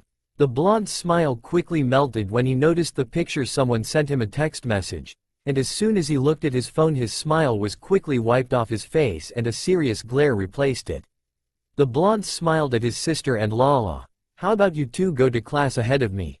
I just found something I need to take care of, something real quick," Naruto stated with a hidden gleam in his eye. But Riko knew that her brother better than anyone except maybe Mikan. Lala looked at her future husband questionably, but before she could say anything Riko pushed the pinkette down the hall while giving her brother a stare that told him one thing: be careful and don't be reckless again. Naruto nodded before taking another look at his phone. On it was a picture of a tied-up Miyako and a tied-up Haruna, but instead of rope they were bound with what looked like tentacles. In the picture came the message: "Come to the tool shed or else you will never see these girls again." There was however one thing he didn't understand. Miyako just wasn't some regular schoolgirl, she was a Yuki Onna, so what exactly had the strength to overpower the brunette without causing too much of a scene? A few minutes later the door to the tool shed was kicked open, making it fly off its hinges. Already standing there was the grinning gym teacher Daidoji, with both Haruna and Miyako hung up by their arms with their clothing ruffled. Blue eyes narrowed. "Who are you?" The dirty blonde-haired gym teacher had a much wilder aura than this person did, and that wasn't something most people knew how to just hide like that, especially from him. The fake Daidoji gave a laugh before her body turned green and began shifting into a smaller form around Riko's height. The creature that was left standing was a light green reptilian creature with yellow eyes. It had a thin body with pointed teeth, a blue tongue and elf-like ears along with red marking decorating the top of its head, its ears a little bit of its neck. "Hello human. I am the one known as Guy Bree and Lala's future lover," the now named Guy Bree said with a fanged grin. The alien licked her green lips. "Now if you don't mind, would you end your engagement to Lala? I'm gonna assume you're one of the marriage candidates," the blonde said, slowly shifting into a fighting stance as his blue eyes narrowed dangerously. "Why the hell did you kidnap Miyako and Haruna?" Guy Bree chuckled in amusement. "Because they're close to you. And neither one of them are bad looking. Both of them would make wonderful additions to my harem." At the word harem, Naruto's eyes narrowed, and for a good reason as well. Why would you come to marry Lala if you already have people waiting for you? To be the new queen of the universe, of course. Whoever marries Lala will automatically inherit Lucione's empire and take over nearly the entire galaxy. Guy Bree said with an insane chuckle. "And what about Lala? What is her opinion on the matter?" Naruto asked with eyes narrowed as Shiyuki coiled around his neck, hissing all the while. Guy Bree looked owlishly at the blonde before right out laughing at the human. "It doesn't matter what the princess wants. All that matters is that she is a good little girl that will only speak when I'm taking her from behind." Naruto's hair shadowed his eyes before he began tapping the top of shoe against the concrete floor. If there was one thing Naruto disliked, it was people who took advantage of their loved ones and people who tried to forcefully increase the size of their harem with unwilling females. Riser was already second place on his hit list, and Guy Bree was quickly making her way to the top. "You know, I think I will take these Lala along with these two and that little orange-haired girl along with me. I would love to hear her scream," the green alien said with a lustful smirk as she reached to Miyako's face. The alien's wrist was quickly seized by Naruto's. The blonde squeezed Guy Bree's wrist to the point that the sound of cracking from Guy Bree's bones could be heard. "It seems like everyone wants to touch the big red button today." A cold aura started radiating from the blonde, making the alien reptile creature cringe in fear. The snake on the blonde's arm had her eyes glowing dangerously like an assassin before they break their target's neck. "Get your hands off me, you damn dirty human." Guy Bree's body began growing larger and larger until she was at least 9 feet tall, with 8 yellow claws the size, with each of them being the size of a large kitchen knife. But the blonde was still staring at her with ice blue eyes like she wasn't worth the trouble. His grip was still as powerful before she transformed, and the alien heard even more cracks from her wrist. "You attempt to take someone who doesn't even like you, and then you want to take someone precious to me and someone precious to my sister away from us. I may not know Haruna all that well, but she important to Rico, and you will not break my little sister's heart." He had a hollow chuckle as Guy Bree started shaking. The marriage candidate lashed out with her left claw with the intent to maul Naruto's face. Blue eyes narrowed before Naruto's forearm quickly came up and blocked the claw a few inches away from his face with a raised eyebrow. "You're actually pretty weak, aren't you?" he asked with a thin smirk that grew when he could feel the alien's pulse quicken under his grip. The next thing Guy Bree knew was pain as her large body was now firmly wedged in the wall. The blonde with silver stripes in his hair put his outstretched leg back on the ground. The second the male started stepping towards the alien, Guy Bree returned to much smaller original form that was about the size of a raccoon. Wait, I give. Please have mercy." The princess, technically Guy Bree is a prince in the anime, manga, cried out, getting the blonde to tilt his head to the side. "I'm not sure I have any left," Naruto mumbled, cracking his knuckles and his bones. "Actually, I have a better idea. Shiyuki, did you eat breakfast, lunch yet?" The snake shook her head before licking her reptilian lips before she slithered down Naruto's body and bared her fangs at the shaking alien. "Just in case Shiyuki doesn't like your taste, let me say this. Lala is a wonderful and lovely girl, not just a trophy," the blonde scolded in motherly way while the snake stalked closer and closer. Unknown to him, Lala was waiting outside the door listening to everything the blonde just said with a small smile on her face. Naruto let out a sigh as he carried both Haruna, bridal style, and Miyako, on his back. Her grip around his neck was pretty tight even when she was unconscious, to the nurse's office, and luckily for him there wasn't anybody in the hallway. "Excuse me," he said while opening the door to the school nurse's office. The nurse was a woman known as Ryono Mikado. She had short brownish red hair and a pair of green eyes that sparkled in amusement. She had a pink shirt that was just low enough to show her cleavage behind a white lab coat. Mikado turned around her spinning chair to find the newest student carrying two girls. "Ah, you must be Riko's older brother." "Hi, I found Haruna-chan and Miyako-chan put in the shed," Naruto answered as he set Haruna down on the bed and tried to set Miyako down as well. Keyword on the word, tried. The blue-haired girl had her legs wrapped around Naruto's waist and arms seemed to constrict around his neck. The blonde gave another sigh. "How long have you been awake?" The Yuki Ona's eyes opened a little with a thin grin on her face. "The whole time," she answered. She inwardly giggled at the twitching blonde brow. "You haven't carried me for a while, you know." She pouted, making the blonde once again rub his temples. "Now how about you and I go back to my place so you can plow my garden?" She had a lecherous smirk as she pressed her breasts into Naruto's back. Mikado was giggling to herself at the blonde's deadpan expression and the brunette who was now snuggling into his neck. Who knew that the Yuki-kun was such a pervert little boy? The doctor said, making the blonde's eye twitch even more. "You're not helping." "I know, I'm quite interested to see if males mate the same way females do." Miyako grinned. A little bit of exhibitionism sounds kinda hot right now." "You two are perverts." Naruto face palmed before he once again started rubbing his temples to lessen the stress he was feeling. That didn't last long, however, as Miyako blew into his ear. "That wasn't a no, and I know a real good way you can use some of that stress you're building up." Naruto looked blankly at the Yuki Onna for a moment. He opened his mouth several times only to close it a second later. An entire minute later he finally began speaking. "There are several reasons why I cannot have with you right now. One is because Riko and Mikan would have my head on the chopping block, and I don't mean the one above my shoulders.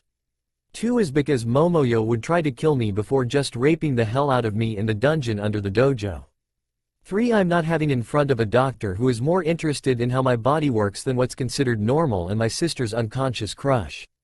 And finally, when I want it to mean something more than a quick romp." Mikado eyes widened. "Oh my, are you a virgin?" He didn't have to answer as his slightly blushing cheeks answered for him while Miyako pouted cutely at the blonde. "I will be the one to take your first time, Naruto-kun, even if I have to freeze you to do it." "Ah, school's finally over," Naruto muttered with Riko and Lala behind him while Mikan was once again riding on his shoulders.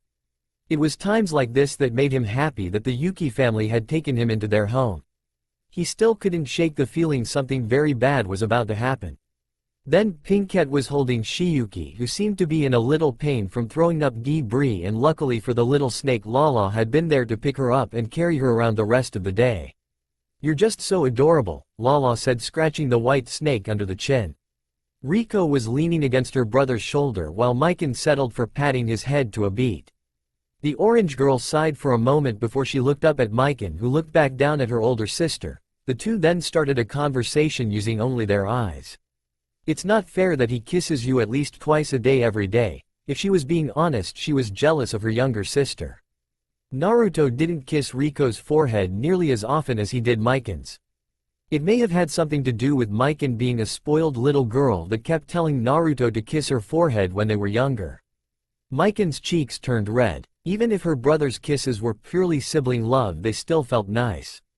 "Not my fault he kisses my cheek. If you want him to kiss yours, then ask him to." Riko was about to retort only for Naruto to kiss her forehead and Lala's forehead as well before continuing the journey home. "Sorry about the whole being on fire thing earlier," he stated, not looking back at the two girls who had stopped walking. The blonde had to stop himself when he felt Mikan's thighs squeeze around his neck, effectively cutting off his oxygen supply. "What's this about being on fire?" the youngest asked in an eerily quiet voice. Her hair covered her eyes and her legs continued to constrict her brother's windpipe. She may have been the youngest of the three, but she was the most mature personality-wise than her older siblings, meaning she could be much more vicious than Riko when it came to her brother's safety. A hollow chuckle rang out from the alley that they had just passed, making the eldest Yuki tense while his orange-haired sister began shivering. I know that laugh.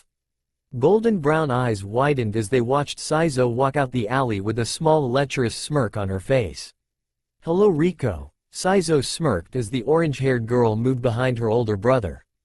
The blonde himself bent down to let Mikan off his back. He glared at Saizo with blue daggers before Shiyuki jumped from Lala's arms onto Naruto's shoulder. Are you seriously going to have your brother fight me? Rico, take Mikan and Lala home. I found something I need to take care of, Naruto said with a small feral grin on his face. Mikan tried to argue only to nod when she saw the look in her older brother's eye. She sighed at her reckless older brother. You're cooking dinner when you get home. Naruto's head quickly snapped to his youngest sister. What? I cooked dinner and breakfast the last 2 days in a row. He quickly shut up when she glared at him with a burning inferno in her eyes. Okay, I'll cook dinner. Good, Mikan said smugly before she left along with Rico and Lala, while the first of the two looked worriedly at Naruto while the latter was confident that he would be okay and there was an episode of Absolute Duo was on Todi. Naruto smiled as they walked away before turning back to glare at Saizo. You tormented my sister when she was younger. Before I kick your chest cave in, do you want to tell me why you decided to mess with her? Saizo grinned maliciously. Because I could. Her simple answer quite frankly started pissing off the only male in the universe. Your sister was so shy that it was absolutely pathetic. It was so much fun to crush her happiness at every opportunity, but I noticed as she got older that she filled out quite nicely. Saizo licked her lips, and that Lala girls is very pretty and that youngster will grow into a very beautiful woman that I will have the pleasure of breaking. The next second Saizu's head was rammed straight into the wall while Naruto's hand was gripping her skull. Naruto's glare was slightly lazy, but it was still prominent. You'd be surprised how many times I've done this today. He let the girl slide down to the ground before he turned toward the dark alley. You can come out now, you already showed your signature once. A small laugh rang out before a black-haired girl stepped out from the shadows. She was rather short and her hair was done into 4 pigtails. She had red eyes that were very similar to Mocha's own red eyes. Her chest wasn't very big, but she was rather pretty even if she looked somewhat childish. He noted that she wore a light pink shade of lipstick as well. She was dressed in a black dress that went down to the middle of her thighs. Not bad. Your sensory level is pretty decent. Thanks. Now mind telling why you've been tailing me lately? Naruto asked with a slight glare in his eyes as he slid into a battle stance. The black-haired shook her head. Now that's not nice, you didn't even ask my name yet. Naruto sighed before he rubbed his temples for what felt like the 100th time today. This conversation isn't going anywhere unless I ask your name, is it? The woman shook her head with a wink, making the blonde hit his head against the wall. What's your name? Akua Shuzan. I'm Mocha's oldest sister. This got a raised eyebrow from the blonde. She continued, I take after our mutual mother while Mocha takes more after her mother Akasha.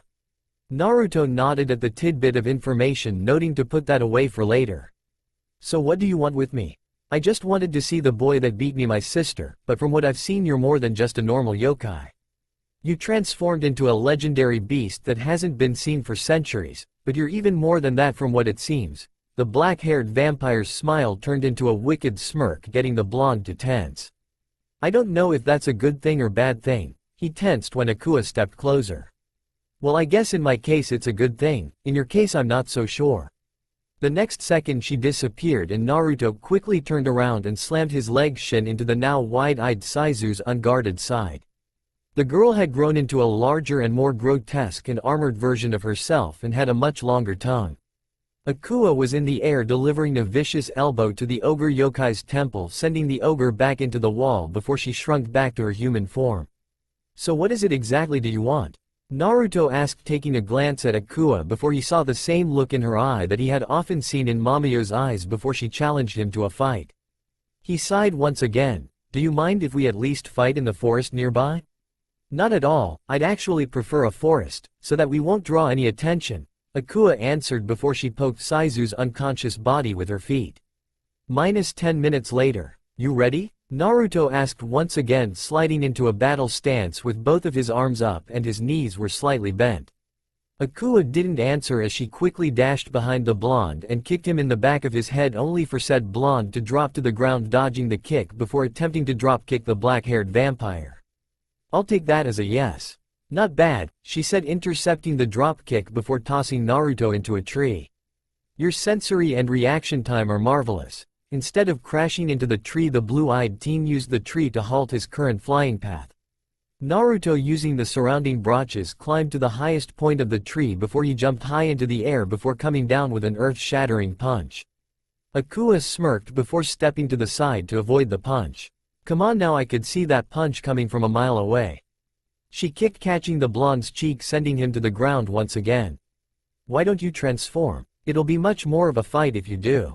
Your normal strength is far above a normal human's, but I want to see your full power. She's a lot stronger than Mocha, that's for sure. Naruto rubbed his reddened cheek. He definitely needed to put it on ice when he got home.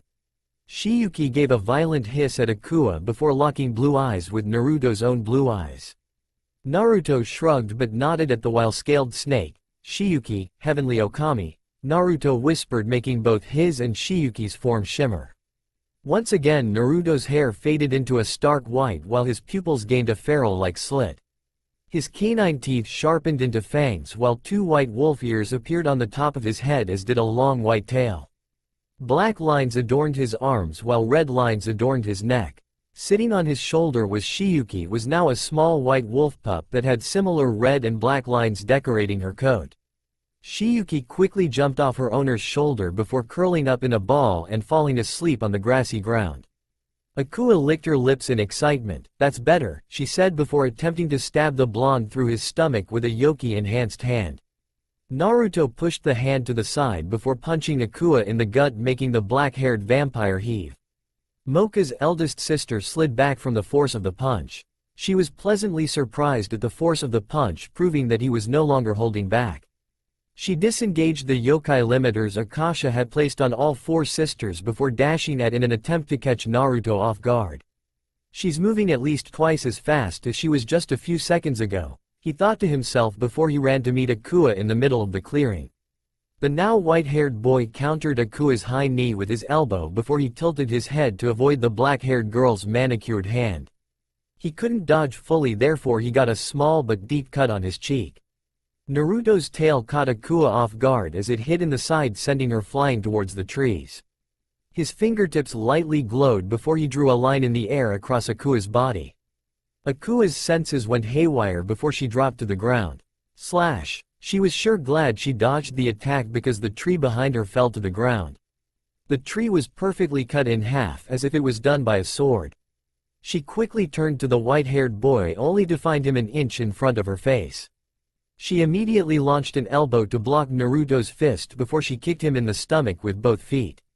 Both fighters quickly jumped to their feet to continue fighting. Both fighters gave wicked grins towards one another before attacking one another once again. So what was that move you just used? Akua asked, kicking the side of Naruto's stomach before he retaliated with quick punch to her knee, making her wince. Naruto definitely knew how to fight, Akua would give him that. Naruto sheepishly smiled. It was a technique called Power Slash. I can only use it when I'm in the Okami transformation. He grabbed Akua's incoming chop to his neck before tossing the black-haired vampire over his shoulder. She's faster and stronger than Mocha, but all her movements feel restricted. It's like she's doing everything in her power not to kill me. Akua landed on her feet like a cat before she jumped to strike Naruto once again. The white-haired teen's fingers glowed once again before he drew a loop with his first two fingers. A second later, an extremely strong gust of wind blew through the forest, making Akua fly to the side. But she wasn't known as the Black Assassin for nothing. Akua used the branches to gain momentum before using her newfound speed to hit Naruto in the face with her knee. An hour later, both fighters clashed with elbows once again before Naruto unexpectedly head-butted Akua. The black-haired vampire backed up, holding her head. Ah, what the hell? What is your head made out of? Fucking titanium. The white-haired boy laughed a little, making Akua glare at him before Naruto attempted to kick her head. Akua's instincts kicked in before she pushed Naruto's kick upward with her right hand before hitting Naruto's solar plexus with a devastating palm from her left hand. Yuho Saishisui, twist step, plucking hand strike. The next second Naruto was sent flying back before hitting. He skidded to a stop on the ground, but this time he didn't get back up. Oh shit! Akua swore before she ran over to the white-haired male, whose Okami features vanished and his hair once again brightened into his usual blonde-haired tone. The Yuho Saishisui is a kung fu counter technique that can knock somebody out for 3 days. The black-haired girl internally began to panic before her nose caught a scent of something sweet. She looked at her hand that some of Naruto's blood on it. Well, I don't think it would hurt just to see how it tastes. Akua said to herself before her pink tongue quickly took a quick lick of the blonde's blood. Her eyes widened immediately at the taste. Naruto's blood tasted tangy at first, but it instantly changed to the point of tasting like honey. It may not have sounded good, but it was oddly addictive. She went to lick some more blood of her hand before finding that she had already licked it all up from her hand. Her body heat started growing warmer and warmer and her face flushed. Her breathing started growing heavier and heavier. "Need more blood," she said more to herself than anybody else before noting that Naruto was still knocked out and had multiple scratches on his face that had leaked a little blood. She thought of the consequences of what she was about to do, before another surge of heat rushed through her body. "I'm sure you won't mind." Akua straddled the blonde's hips before lowering her face to the blonde's own face. She noted that he was kind of cute before the scent of his blood flooded her senses. Her eyes glazed over before she quickly lapped up the blood on the blonde's face and even some blood that was on his neck, but even then the heat inside her didn't wither. It actually increased into an inferno inside the black-haired vampire's body.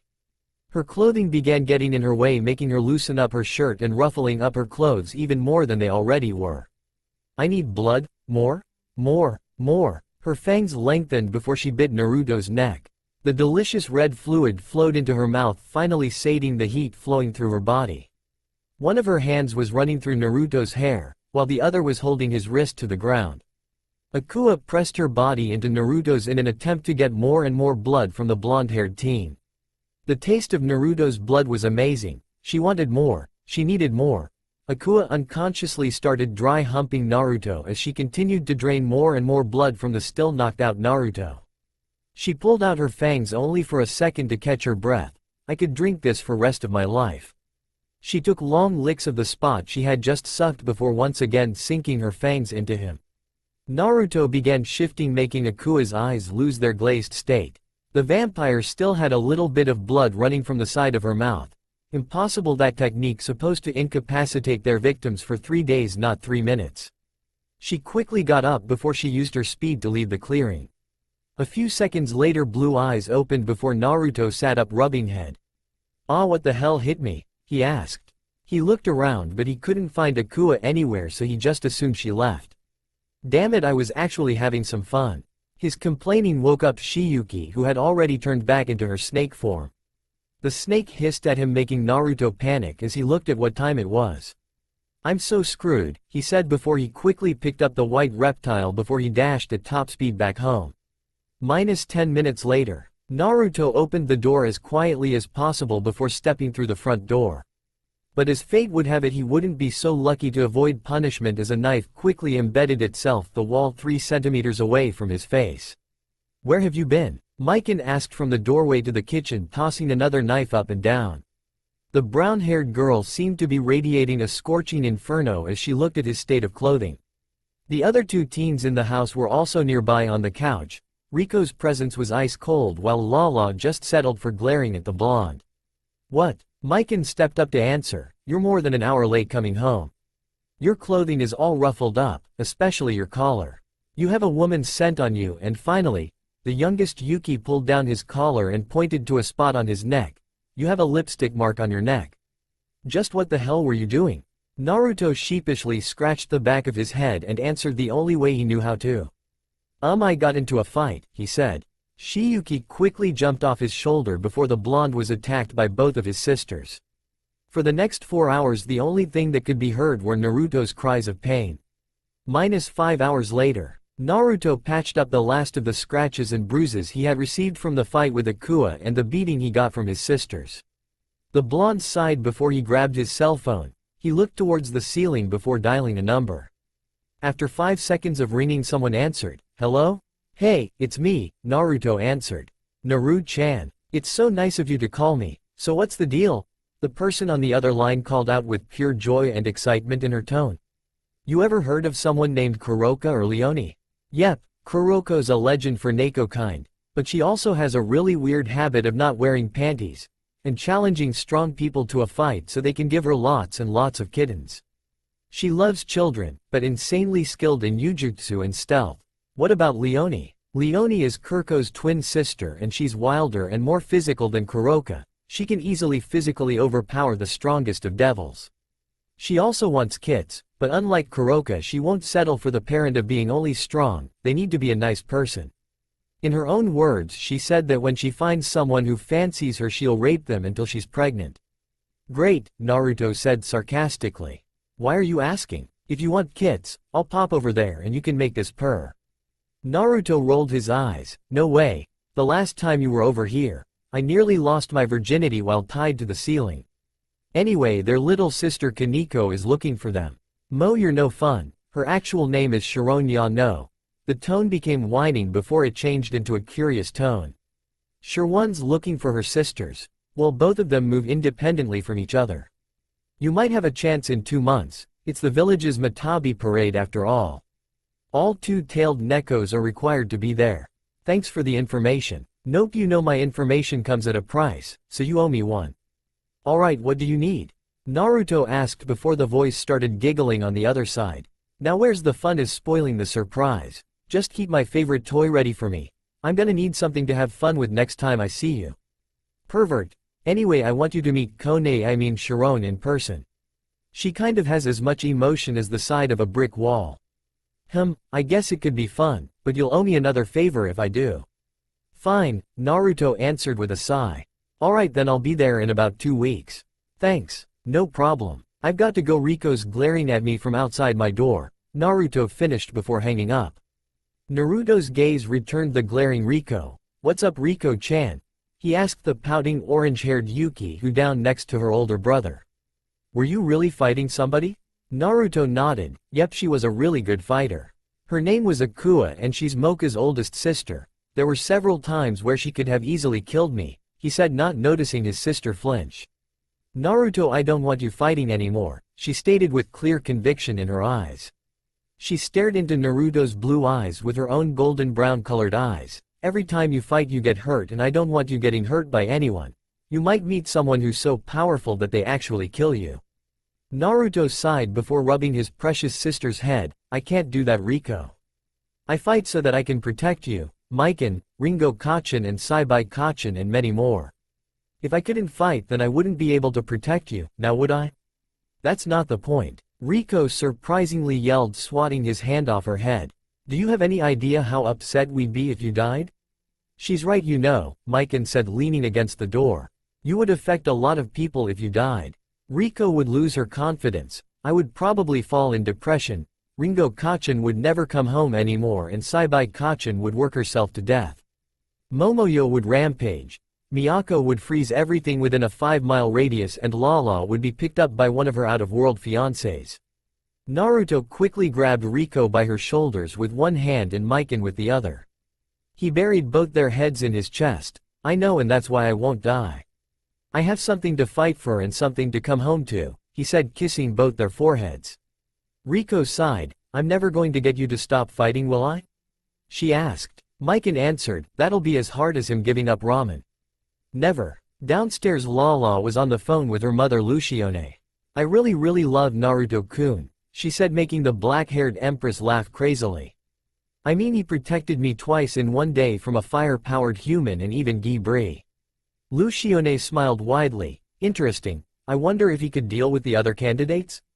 Why not come down and meet him yourself? The pinkhead asked her mother, only for the black-haired woman to once again start laughing. Lala, sometimes you have the most wonderful ideas. I think I'll bring your sisters as well. They have some rage to let out, so it would be best to see if their future brother-in-law could deal with them.